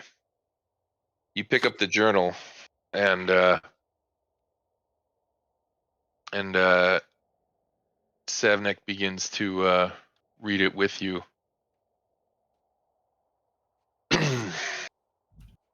Just a long one. Oh, it is a long one. Okay. Journal contains numerous entries detailing primarily circumstances of interest for the range Filbrin is to investigate and intercede in certain events, presumably it logs observations. Okay.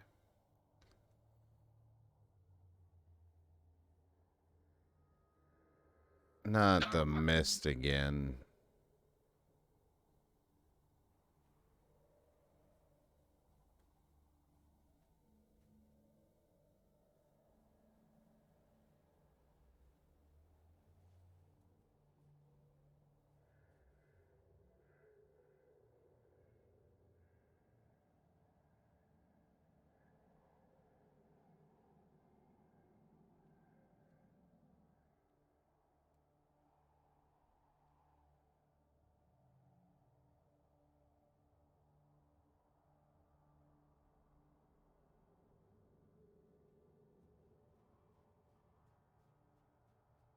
Okay, we got a weird mist that happened at a new moon that's making wolves act weird.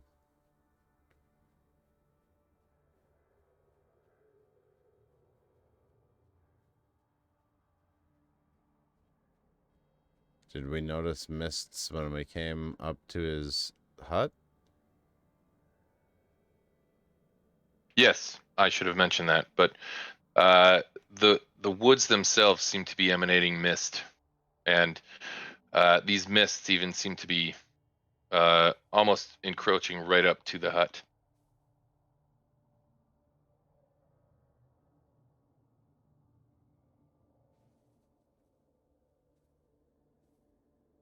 On I need to rest. Second child has gone missing. Wolves everywhere. Clearly, there's a werewolf in the woods.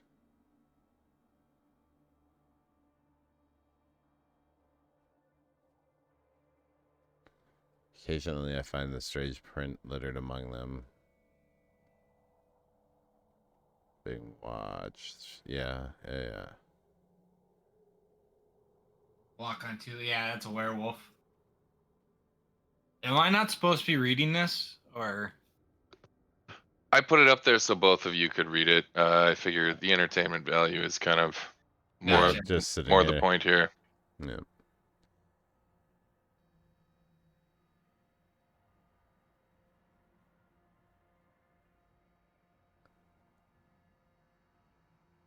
Wolves are everywhere, so is the mist. No blood, no bodies. Yeah. Just sleep in the trees if I have to. I should be back before Savnik arrives. Hopefully she can help me determine what in the nine hells is going on. Hey, dummy. There's a fucking werewolf. Okay. Yeah, but no blood, no nothing. Yeah, cause fucking Strahd took him. I don't know what's happening. I'm just guessing here, but clearly the new moon plus mists plus wolves acting weird. That's gotta be. I suppose it doesn't have to be werewolf. It could be any manner of undead creature that can control wolves. But I'm fucking I'm player knowledging here, so Yeah. character knowledge. I have no idea what's going on, other than I need to go investigate some shit. Well, actually, I don't. Savnik does, and I guess I'm going with her. So after reading the book, I kind of nudge her and I point at the weird footprint that I saw in the dirt, and then I go and start rummaging through the cupboards looking for anything that I can steal to eat. Make an investigation check. Meanwhile, Savnik sort of inspects the print. There isn't a speck of food in this place. Meanwhile, Malagar, you and Fergus and Elena make your way towards the edge of the wood. A strange amount of mist is just hovering around the trees, probably 6-7 feet high. But just before it, you can see a little hut. and as you make your way towards it, you notice a figure sort of perched on the front porch, looking down at something. A woman, an elf, and she sort of looks up at you, and you can see her gesture very quickly. Trogdor, make a separate perception check. Oof. Yep. Savnik tries to gesture for you to lay low and hide. You don't even notice. You're too busy looking for food. Yep. That Um, that tracks. as the three of you approach, she sort of stands up, and you can see her reach for her staff, and she whistles. And about this time, a large grizzly bear emerges from the hut, and Yeah. she looks at the three of you, and she says, "What is your business here?" And Fergus sort of throws his hand up, and he says,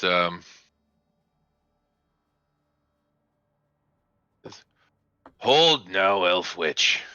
I'm not here to quarrel with you. I'm not here to piss off your bear either. But the town guard have sent us. We're 5 days out from Citadel Felbar.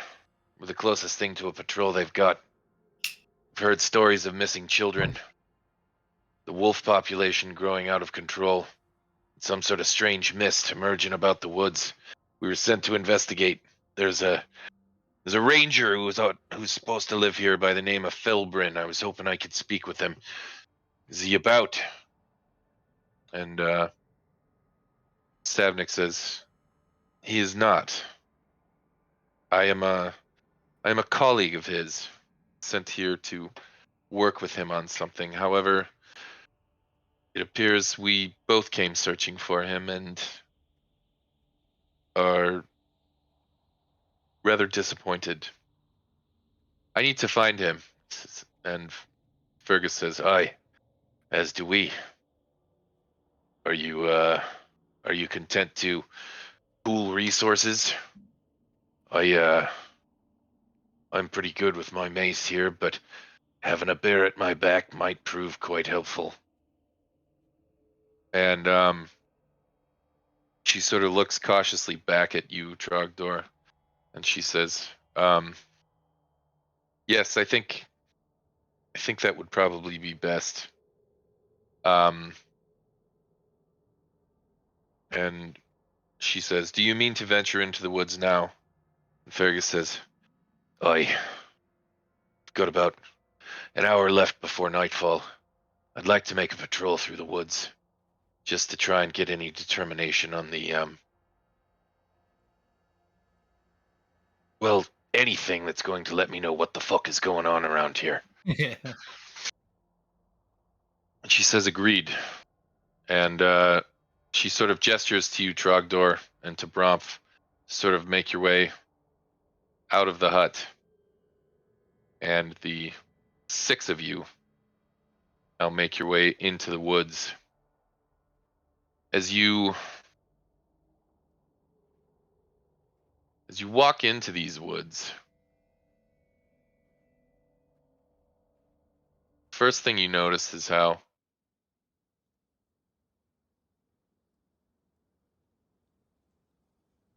thick the mist is. It's difficult to even see more than 30 feet ahead of you. And it grows thicker everywhere the deeper you move into the spot.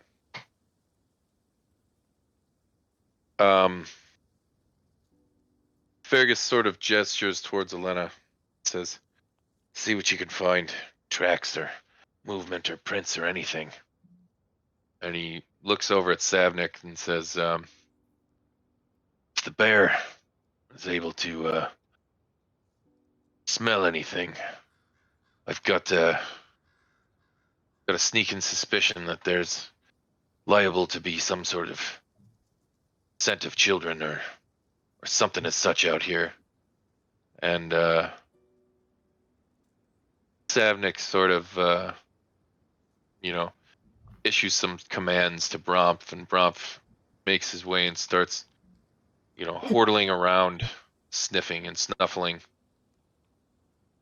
And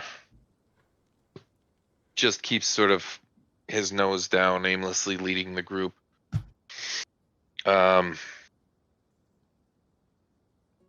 Doesn't take long for each of you to realize you're not exactly sure which way you came from. I would say both of you can make a survival check at this point. Oh. Huh.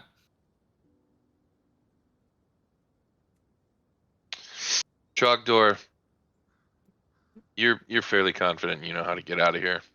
Push comes to shove. Malagar, you're concerned you may never leave these woods.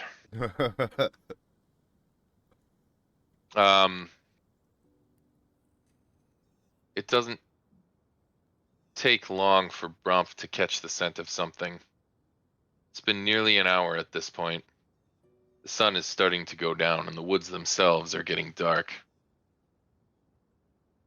Bromf rounds a corner and leads everyone towards a cave. Fergus puts his hand up and signals to Elena, who sort of sneaks her way up and begins sort of checking the ground.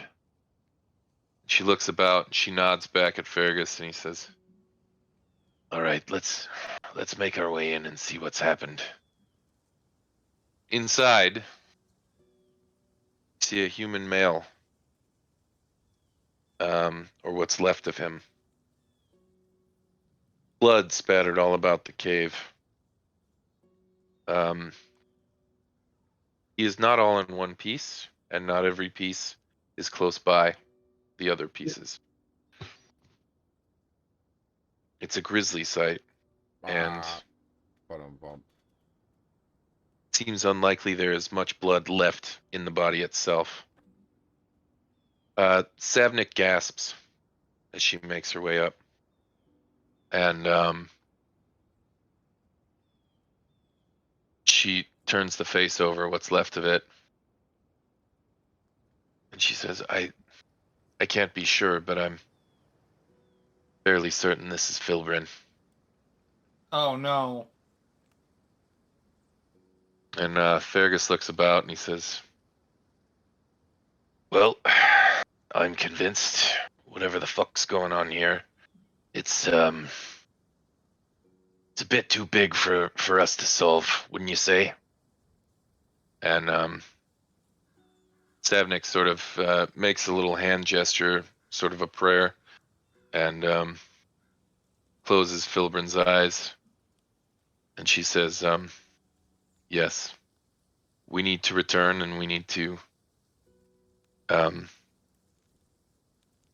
get more help. This is far beyond just an out of control wolf population." And Fergus goes, "Fantastic. I don't want to spend another minute in this fucking forest anyway." And he sort of gestures towards Elena, and Elena starts looking about, getting ready to track her way out. When she sort of looks back at Fergus, and he sort of looks at Savnik and says, "My ranger could use a bit of assistance from your bear, if that's all right with you." She says, "Oh yes," and she issues some commands to the bears. Elena and Bromf do their best to try and lead you from the cave back towards the woods entrance. But moments later, after about 15 to 20 minutes of walking, Bromf stops, and his growl becomes a low, guttural thing. He becomes territorial and starts stomping around and jumping around. It isn't long before sounds of howls grow nearer and nearer.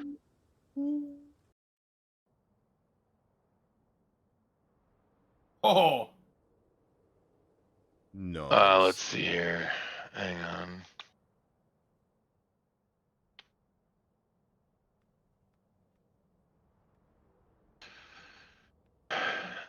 As Bromp sort of does his dance and tries to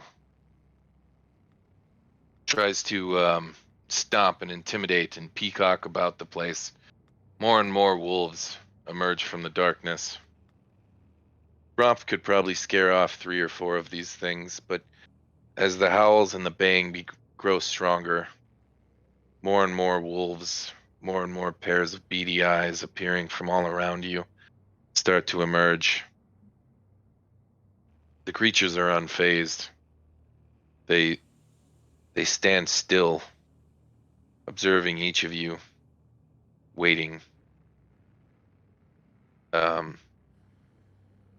contemplating.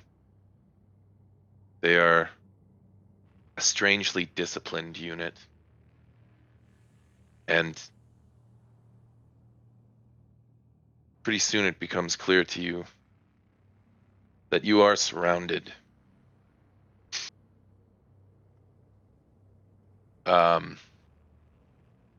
Fergus looks about and says, well, I think we found what killed the ranger. And Savnik says, yes, I think a tactical retreat is in order.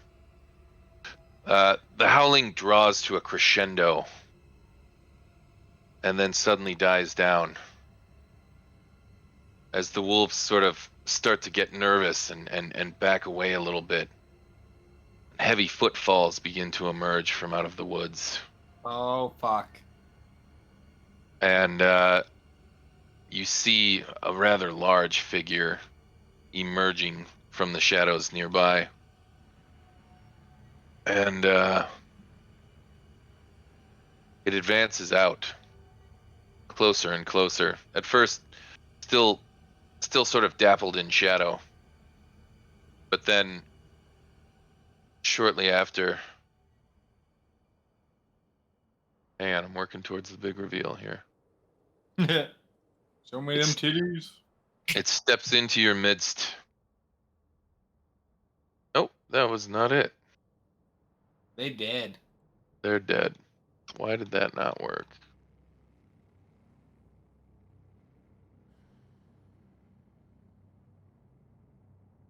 I'm getting some Stephen King vibes right now. That's the idea.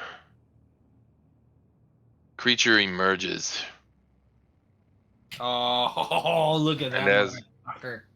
it does, it lets out a deep braying howl that stands the ends of your hairs up and makes the inside of your teeth, the nerves inside your teeth, sort of ache and itch. It's so frightening.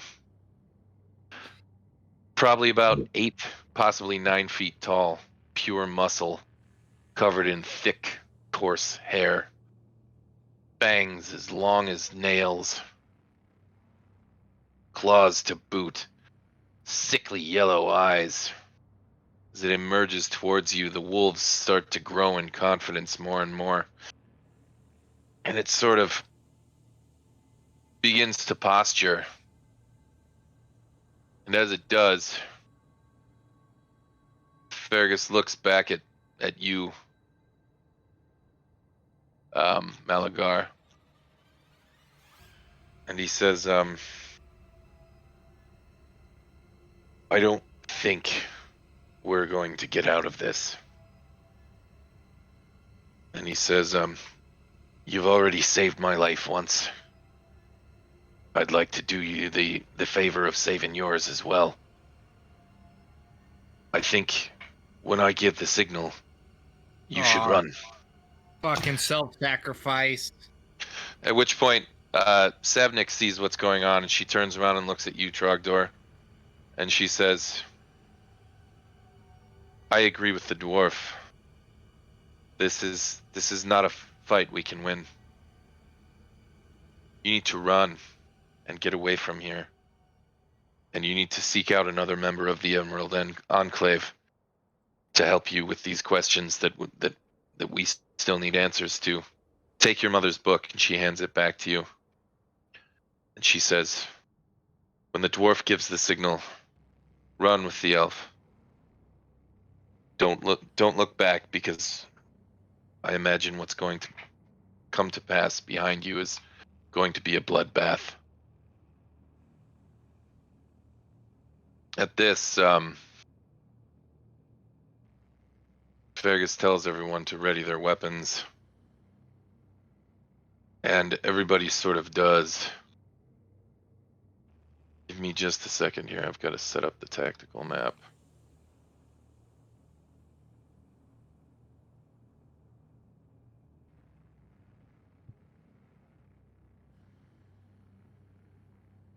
Okay.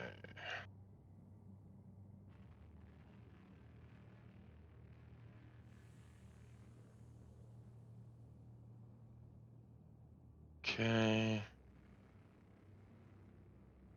Starting to like Fergus. Well, he dead, so too late now. He ain't dead yet. If we run away, he is. We stay and What did I do fight, there? we is. I can barely hear you. Pull your finger out of your ass. God damn! Hang on one second. I'm almost done here. Oh no, you're good, man. Okay. Doop doop doop doop doop doop doop doop doop doop doop.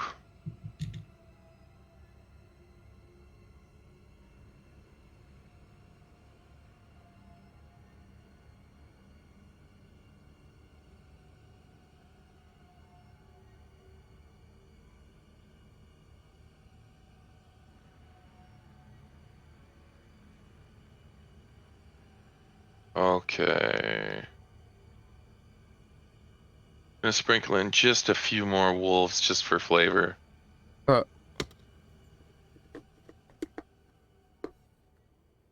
It's a wolf swarm.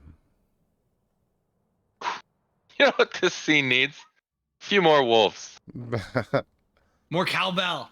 I got Guess a what? fever. The only I got a prescription. fever. And it can only be cured by More More werewolves. what? Right. More werewolves. More werewolves. Give me I one need more sec. cowbell. Oh yeah. fuck.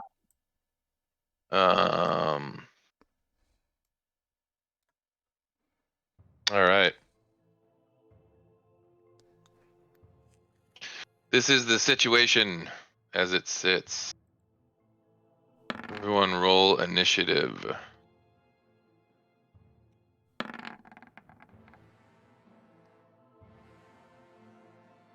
Damn, my initiative has not been good. You forget to click on your icon. That's okay, I can fix that. Give me just a second. My icon. Yeah, you gotta click on your token before you roll your initiative. I rolled an 8. No, you rolled an 11. Look in the chat window. I did roll an 11. After my add-ons. It's okay. We're gonna figure it all out. I have faith in you, Nick. Let's see here. What am I? Jeepers H crackers, man. There we go. All right. Since you're not a player, should I call you Nick or should I call you Overlord? Just call me Nick. Okay. Okay, Nick. Nobody calls me Overlord. That's just a screen name. Anybody who ever seriously would call me that would just start laughing anyway. Okay, let's see here. Add turn. Let's see. What did Malagar get? 11. 11 with my initiative bonus. Far out. Far out. Let's see here. God, so many initiative rolls. You got Lena. your You did this to initiatives yourself. visible. Yeah, I did do this to myself, yeah. Asparagus. That's what you get for adding more wolves. I know. Actually, the wolves all go off the same initiative roll, so. Oh, Wait yeah. till wait till the necromancer starts summoning zombies. Oh, that motherfucker is gonna be handling his own fucking zombies. I'll tell you that much right now. Okay. All right, let's see here. Werewolf. Throw that into the mix.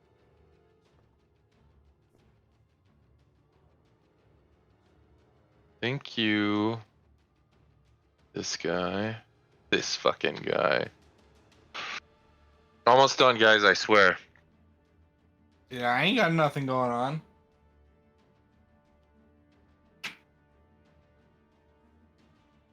The wolf. This is the highlight of my week. I have ice cream in the fridge. That's the only thing that I'm fucking. That's my after this plans. I'm gonna eat some ice cream. So take your time. This thing called multitasking. If you're got the skills to do it, you could. All right. eat ice cream. All right, I have everything set up. All right. So first of all, everybody should have had the benefits of a long rest. So all of your health should be at maximum. So Nick, if you check your character sheet on the right side towards the middle, you should see a purple button that says long rest. Yep, Just hit that button. got it. All right. Brace yourself, lads, because the wolves are up first. They rolled a 19 initiative. Holy shit! Yeah.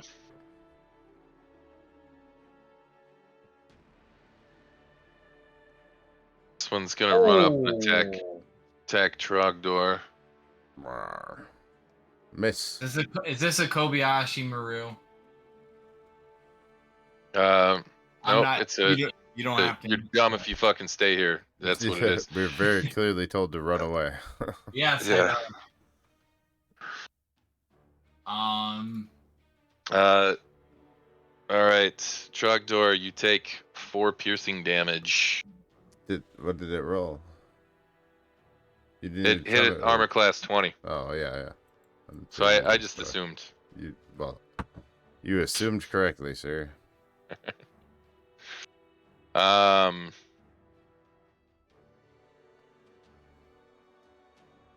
This one's gonna run up and attack Olena. Dang. Yeah, we just need to run. This one's gonna pile in on Brumph. We might need to kill this one wolf that's next to us before we dip, though.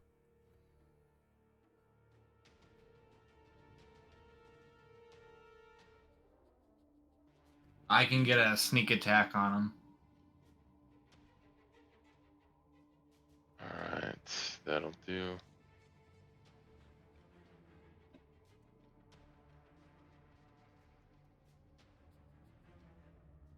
Okay, and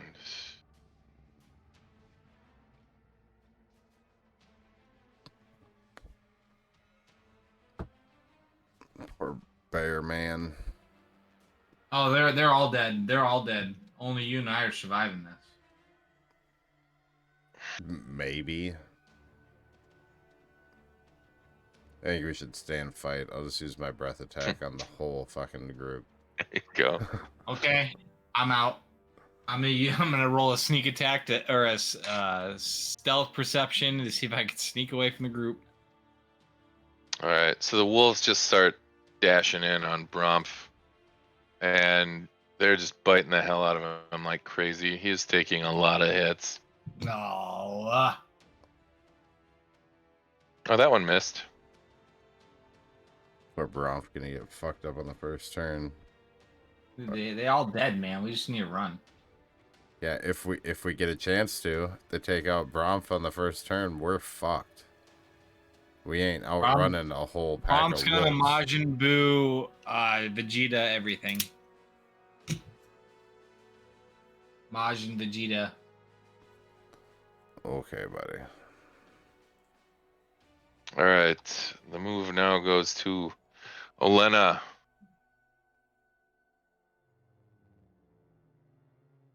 She's gonna turn around and hit this wolf with her short sword.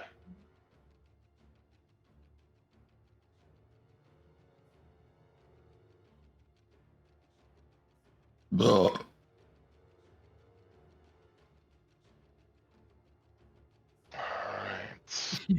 She's gonna do it again. And another one. And another one. This wolf drops dead. Move now goes to Savnik.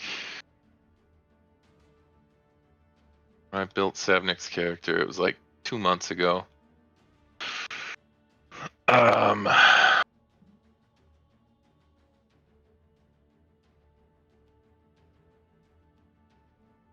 She's gonna go ahead. She's gonna go ahead and reach over and touch Trogdor. She's going to apply bark skin to you. What does it do? Your armor class can't be lower than 16. Nice. My armor class is 16. How long does that The last werewolves. She's got to concentrate. So for? So not very. Okay. yeah, you got up to 1 hour. She can concentrate. She takes a hit, it could break her concentration. Yep. So she's definitely gonna take a hit here in a minute. The werewolf moves up. It's going to strike at Brumpf.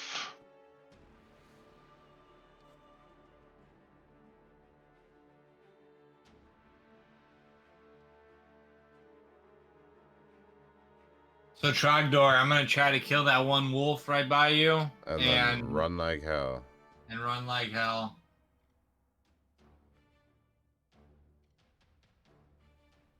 Move around behind him so you get Yep. you gotta move Yep. right here before you attack. Yep.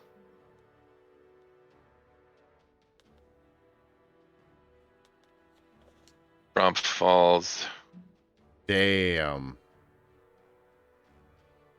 It's a brutal scene as the wolves have just piled in on the bear, and the bear was holding his own. But then, as soon as the werewolf moved in, just took advantage of the distraction the wolves had provided, and literally just finished poor Brumpf off.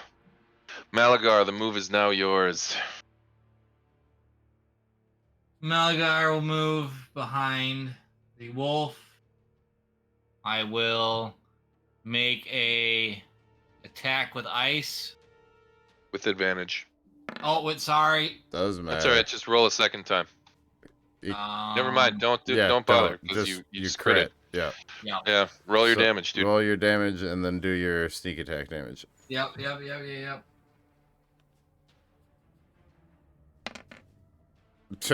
Or don't bother because it's dead. Roll your sneak attack damage. Let's get a vulgar display of power here. 19. Or 19. Yeah, dude. You literally slice the wolf's head clean off. I do that from time to time. It is an amazing spectacle as the body doesn't receive the impulses that the head is gone just yet, and it remains standing for a second, but then it immediately drops as blood just spatters everywhere. You've moved 5 so far. Can I use dash to go 30? You don't have a cunning action yet, so no. Oh, that's right, I don't. You can only move. You have move 25 movement left. 25 movement. Are we going right or are we going left? Left. I will move right there. Up one more. How much more? Up one more. How much? One more. Right there. Yeah. Every little square is going to count here. Yep. Did I move 30? Yes. Yes. I didn't mark this guy dead, but he's dead. Trogdor, the move is now yours. I'm going to hiss at all the fucking assholes behind me and then run.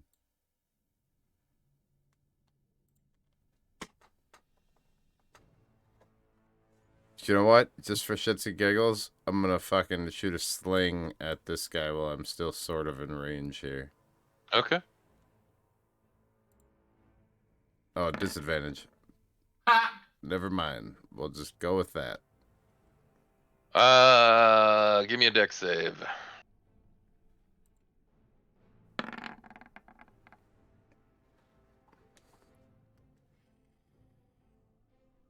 All right. As you're kind of running back and you're whipping your sling around, you nearly slip, and you have a choice between falling to the ground and having to stand back up, or dropping your sling. The question at this point falls on you. Do you want to impede your movement or lose your sling here? Fuck that sling. All right. So you lose the sling in the snow and just keep dashing forward. Bye bye, Mr. Sling. All right. Anything else you want to do with your move? Nope. I think All right. I've done enough. Bromf is dead. The move now goes to Fergus.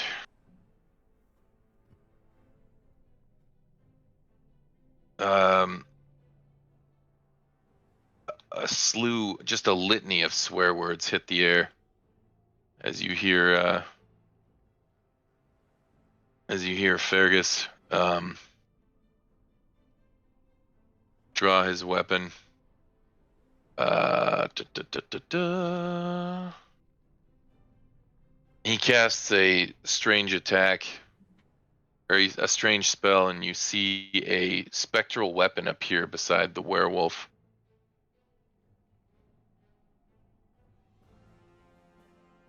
And the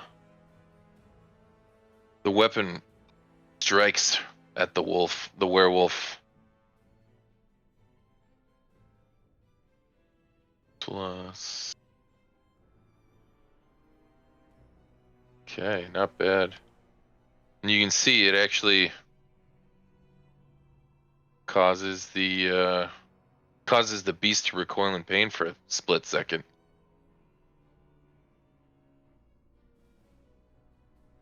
All right. The move now goes to the wolves.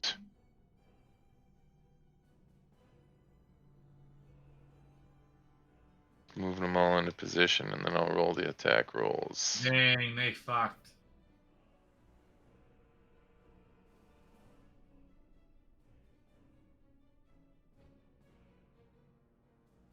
Okay.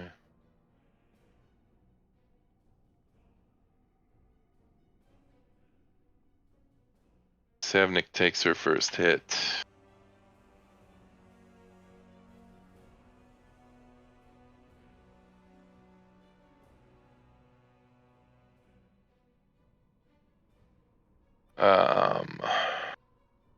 She's able to maintain her concentration on your spell, though.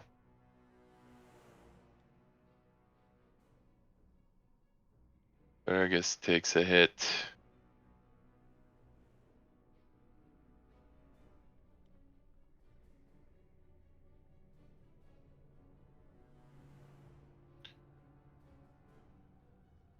Fergus takes another hit.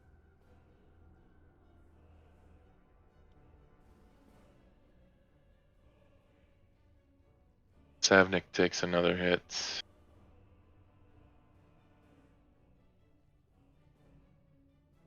And another hit.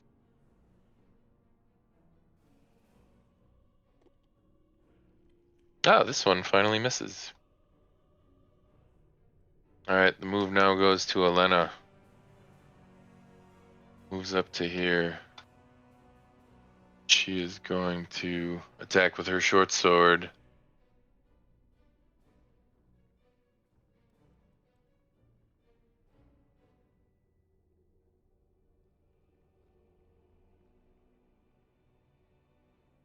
Oh my. She's gonna attack again.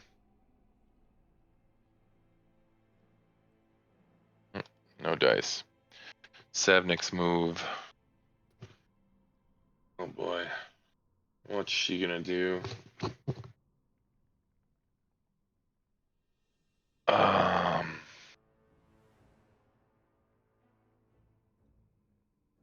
Yeah, she is. The life and death situation. She's casting Thunder Wave. You can hear thunder just ring out from all around her.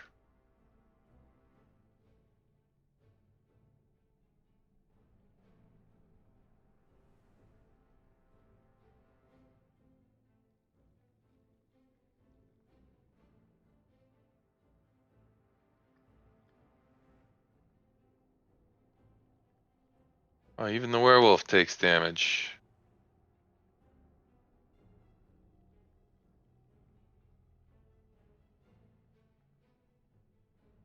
Unfortunately, so does Fergus. Whoops. This wolf gets thrown back. This wolf gets thrown back. This wolf gets thrown back. This wolf gets thrown back. The werewolf gets thrown back. Fergus gets thrown into the wolf, but he's gonna have to stay where he is. Now it's the werewolf's move. It moves up. And it's going to attack Savnik.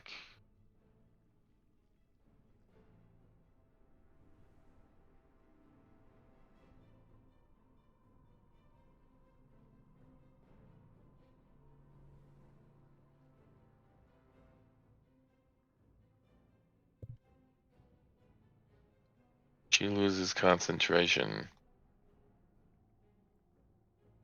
Your bark skin fades. It claws her again.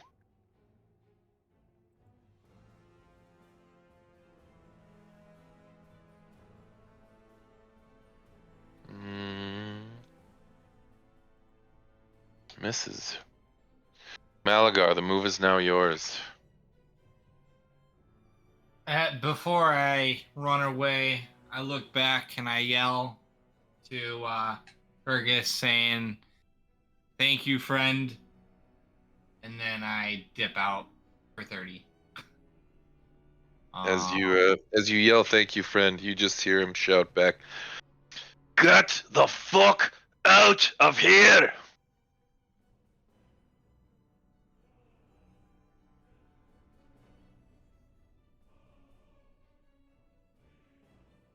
And I get out of there, and that's my turn. You can actually dash, so you can move an additional 30 if you want to take your action to dash. Okay. Yeah. Um.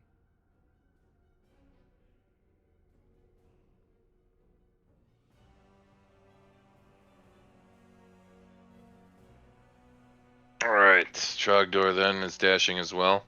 Yes, sir. Meow. Okay. Can't wait till I get the mobile feat. Level 4.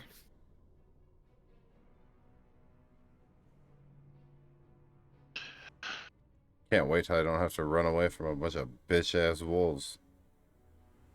The mobile feat gives me an extra 10 feet, and I can disengage. Like I can run away from a fight if I attacked and not get a attack of opportunity. Alright, 1 second here.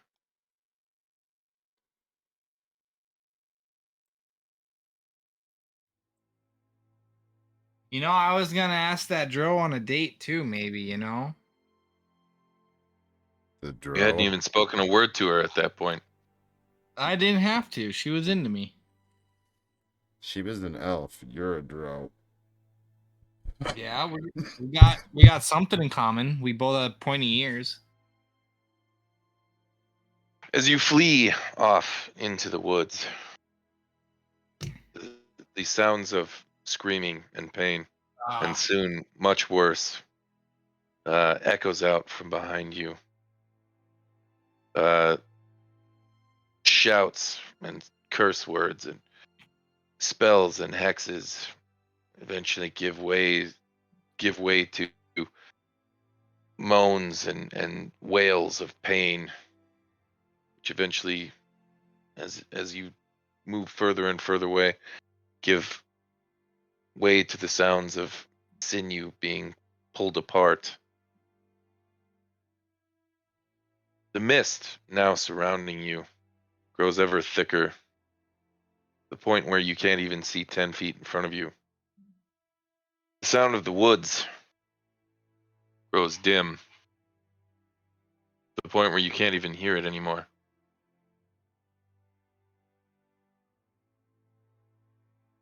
Soon you can't even see the woods around you. There is only the mist.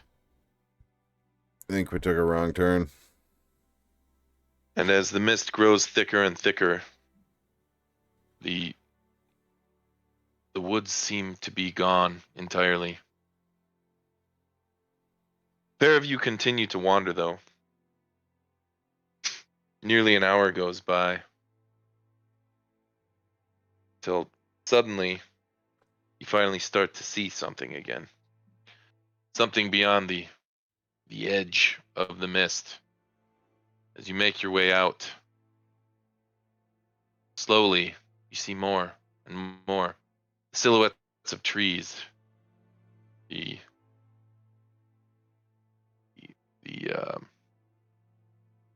gentle contours of hills and mountains behind you. Sounds of life start to return again, and the mists start to subside ever so slightly.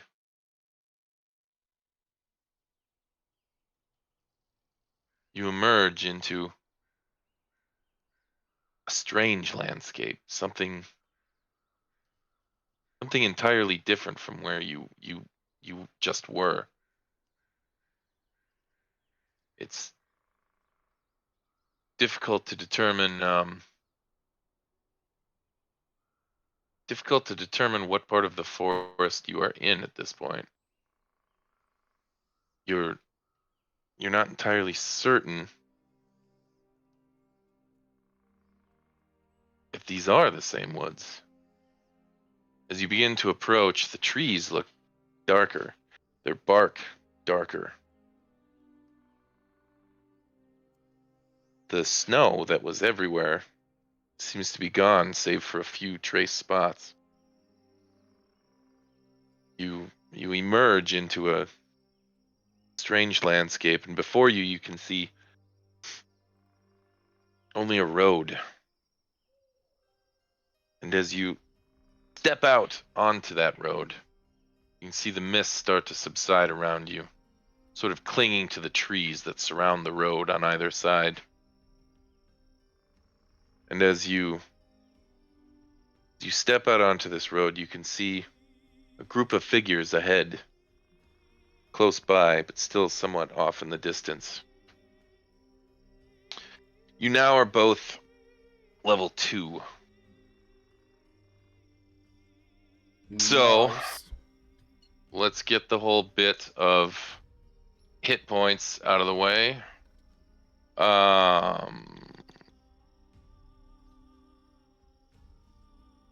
Let's see. Jared, taking the average or rolling? Taking the average. All right. Nick, you have 2 options. There's an average number of hit points you can take per level when you level up, Okay. or you can get spicy and roll and try and go for more, or What less. what is the average? The average for you for a D8 is going to be a 5 plus your con score. So you're guaranteed 5 plus what's your con? 3, 2? My con score? Constitution. Oh, 2. Okay. So you're guaranteed 7, or you can try and roll to get a 6, 7, or 8 and add 5 to that.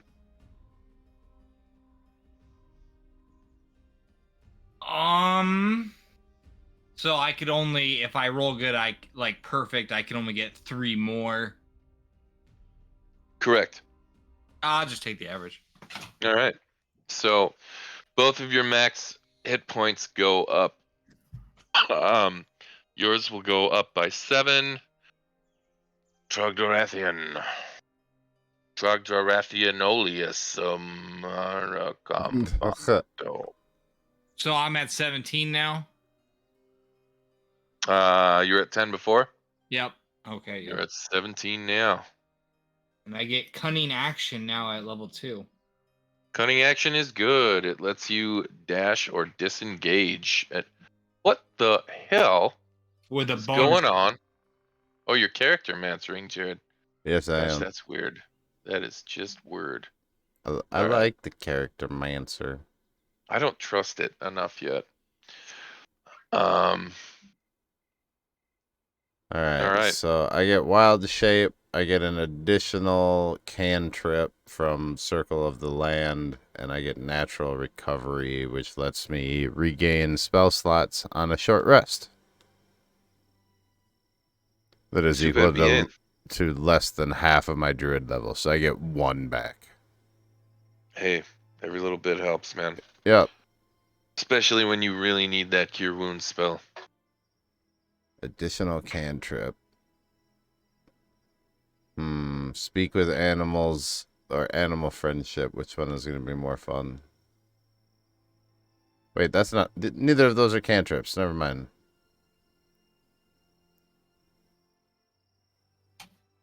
Yeah, besides, your best bear buddy is dead. I can add 5 new spells? Why is it telling me I can add 5 new spells? So how many new spell slots did you gain at this level?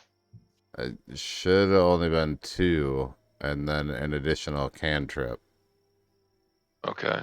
So, does your circle add any new spells for second level? I don't know. Let me figure that out. Do you With, pick your circle at first level? Or is I it second level? It's at second level, but it didn't Okay. really. It only offered me 1 circle. Yeah, which circle are you gonna do? The only one available for me was Circle of the Land. Well, that's dumb. There you go. That's why you don't use the character mancer. Because there are so many circles. Let me tell you about some of the circles. Player's Handbook should have probably 3 for a druid. Circle of the Land. I'll bet you it's the most lane one. Druid circles. Circle of the Land, you get a bonus cantrip. Made up of mystics and sages who safeguard ancient knowledge and rites through a vast oral tradition.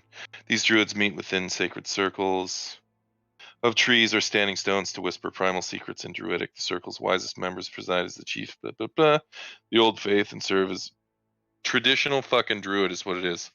Circle of the Moon. Fierce guardians of the wilds, their order gathers under the full moon to share news and trade warnings. They haunt the deepest parts of the wilderness where they might go for weeks on end before crossing paths with another humanoid creature, let alone another druid. Changeable as the moon, a druid of this circle might prowl as a great cat one night, soar over the treetops as an eagle the next day, and crash through the undergrowth. So this is if you That's want a wild shape, this is the yeah. circle you want to go for. So are we? How much longer are we gonna go tonight? Can I like research this and pick my circle? Because I'm ill prepared for Yep. that. Or do we need? Yeah, Do don't I worry need about to it. know right now? You can pick your circle next session, honestly. Okay. Beyond what's just in the player's handbook, there are also additional circles in both Xanathar's guide and Tasha's. Something that's got a little bit more of a less goody two shoes bent, if that's what you're into. And I happen to know our mutual friend Nick here actually has both of those books. So if you need help consulting, I'm sure he can help you out. Yeah, I'll probably pick his brain tomorrow afternoon then, and we'll get that knocked out. For sure. So I'm guessing session 0 isn't going to be till next week. But then it's probably going to be my schedule. The 2 best days for next week are either going to be Monday or Thursday. Monday works best for me for sure. Okay, then that might be what we end up shooting for. So I'll put something up in chat. But yeah, now that you guys are jumped in, everybody's jumped in. I had to I had to kind of lay out some of the less key point, the less I guess story embedded parts of your jump ins, which makes me think I probably should have done yours separate, but I thought this would probably be easier and better. But I mean, you wouldn't have wanted to fight a hag at level 1, would you, Jared? I might have. You know, I What did I like to miss do on dumb my shit. story? a few things. Actually, man, I had such a cool map built for the initial face off with the werewolf, man. You should see this thing. It's so fucking awesome. I'm really bummed I didn't get to use it. But it's essentially like a bridge rock high up in the mountains. I was gonna sort of have you play through your trek towards High Forge from there, but it just kind of had to get cut out for time. But like, so here's the bridge rock, and this is sort of where you were going to initially run into the werewolf. But this was the tactical map for it right here. And actually, I'd have to put your characters on here quick, which I can do. Rogue level 2. Hey, in your feats and traits, how did you Yeah. add all the descriptions to the feats? Like I see, like I click Fey Ancestry and like all the information's there, and Sneak Attack, all the information's there. So Did you? Yeah. So some of it I had to type in. Some of it you can actually search using the compendium, which is a tab in the top right.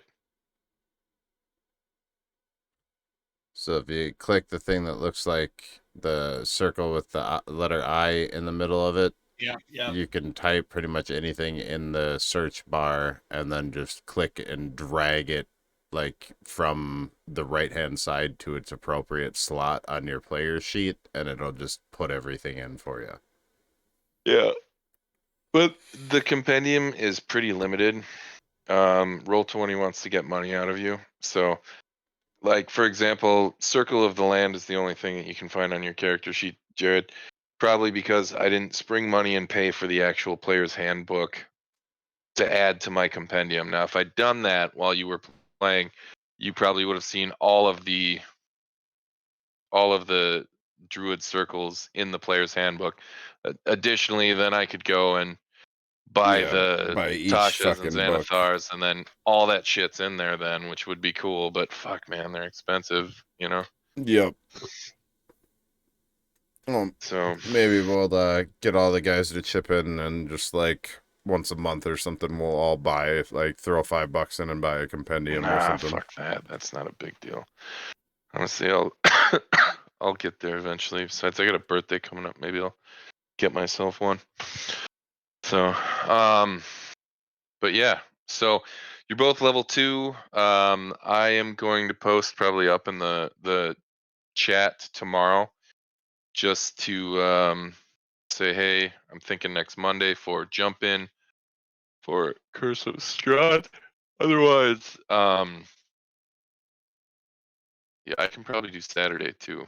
Next Saturday, not this coming Saturday, but next Saturday. If that's easier for people too. So I'll throw it up there. That Yeah. sucks. I know everyone's got a lot going on. And you do too. I mean, it sucks. We could only do it once every 2 weeks. Yeah, the thing about it is that I have 2 other campaigns I'm doing on an every other week basis as well.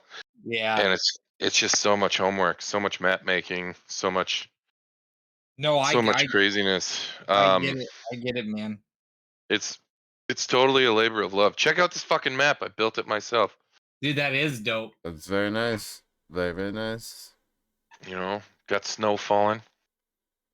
So, but yeah, part of it is also Corey's friend Leo, who is the other first-time player in this campaign.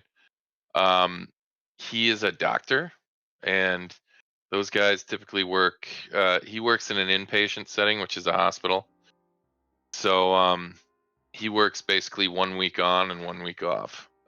So he's very insistent. Like, I could play on an on week. I can totally do that. And I was like, dude, I've seen what you guys deal with. You know, I get that this would be fun and all, but I don't want to put that on you. You know, I'm sure you get home and you probably just want to fucking nosedive into bed.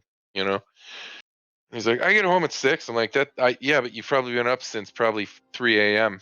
You know, fucking dealing with that shit. So I don't know. We'll see what happens, but um, we're gonna shoot for some time next week just to kind of get the session 0 out of the way, which is kind of where I go over all the housekeeping with everyone.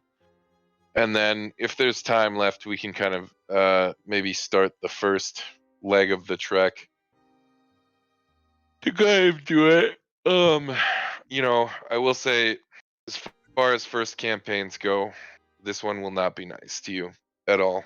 Yeah. Yeah, you ain't gonna get a But bunch of magic loot and win every fight in this one.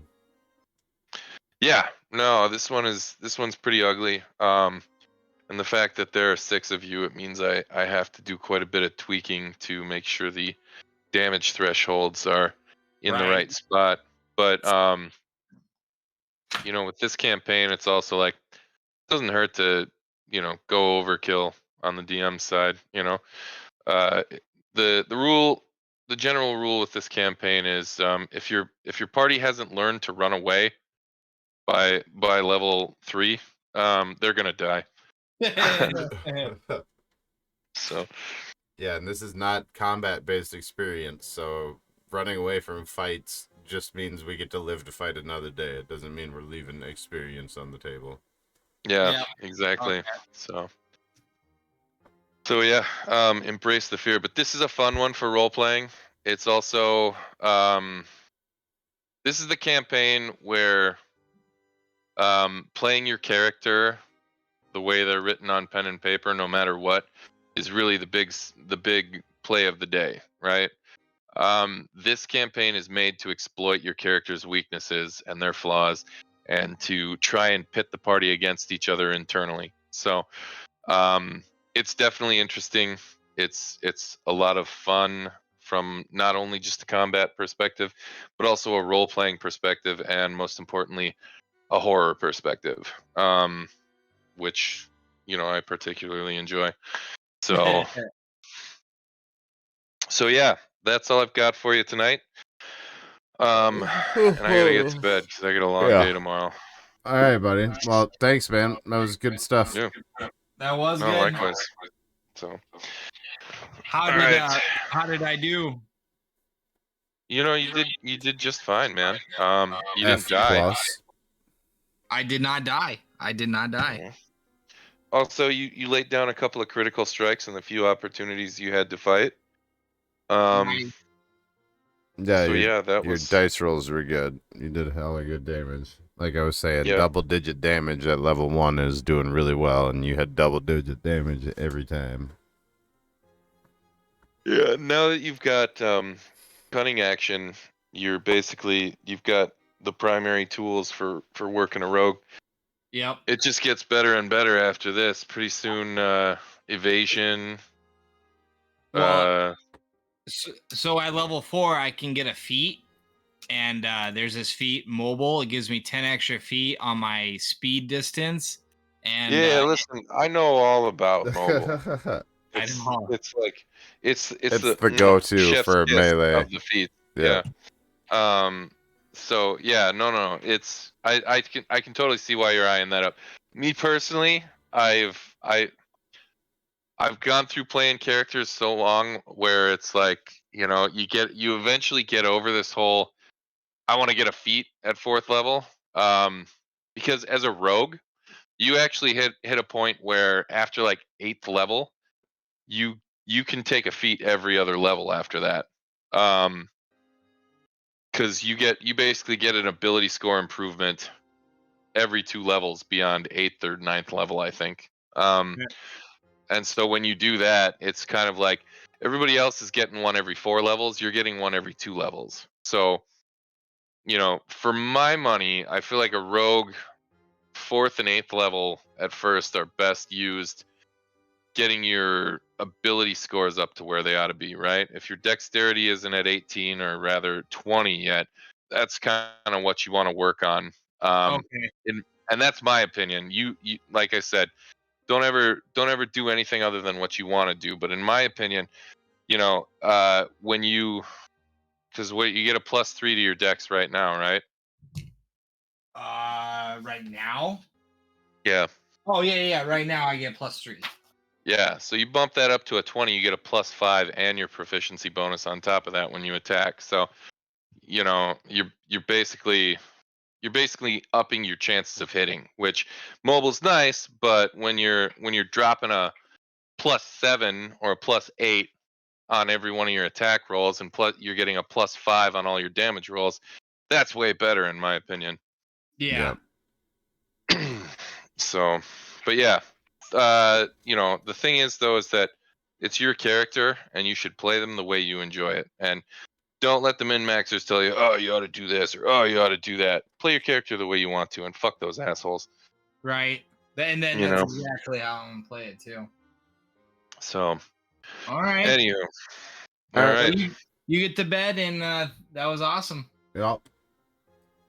Glad to hear it. Then yeah, I'll put something out and we'll start discussing when next to meet for this one. So, Sounds good. All right. all right. This is Maligar, and I'm out. All right. Have a good night, guys. Later. Adios. All right, everybody. Thanks for tuning in. This was fun. It's late. I'm tired. I don't even know what I'm saying anymore. But we're gonna be doing this campaign more and more. That makes 2 campaigns in. I think they'll be on the same week even, so that'll be great. It'll be a Monday, Friday D&D thing. What day is it today? It's Monday, so I'll be back Wednesday. And Snow is talking shit. What is Snow talking shit? Oh, he's just saying lols. Alright, I'll be back Wednesday and we'll shoot some shit or kill some shit or blow some shit up. Or we'll do something on Wednesday. Till then, Wolfman, have a good night.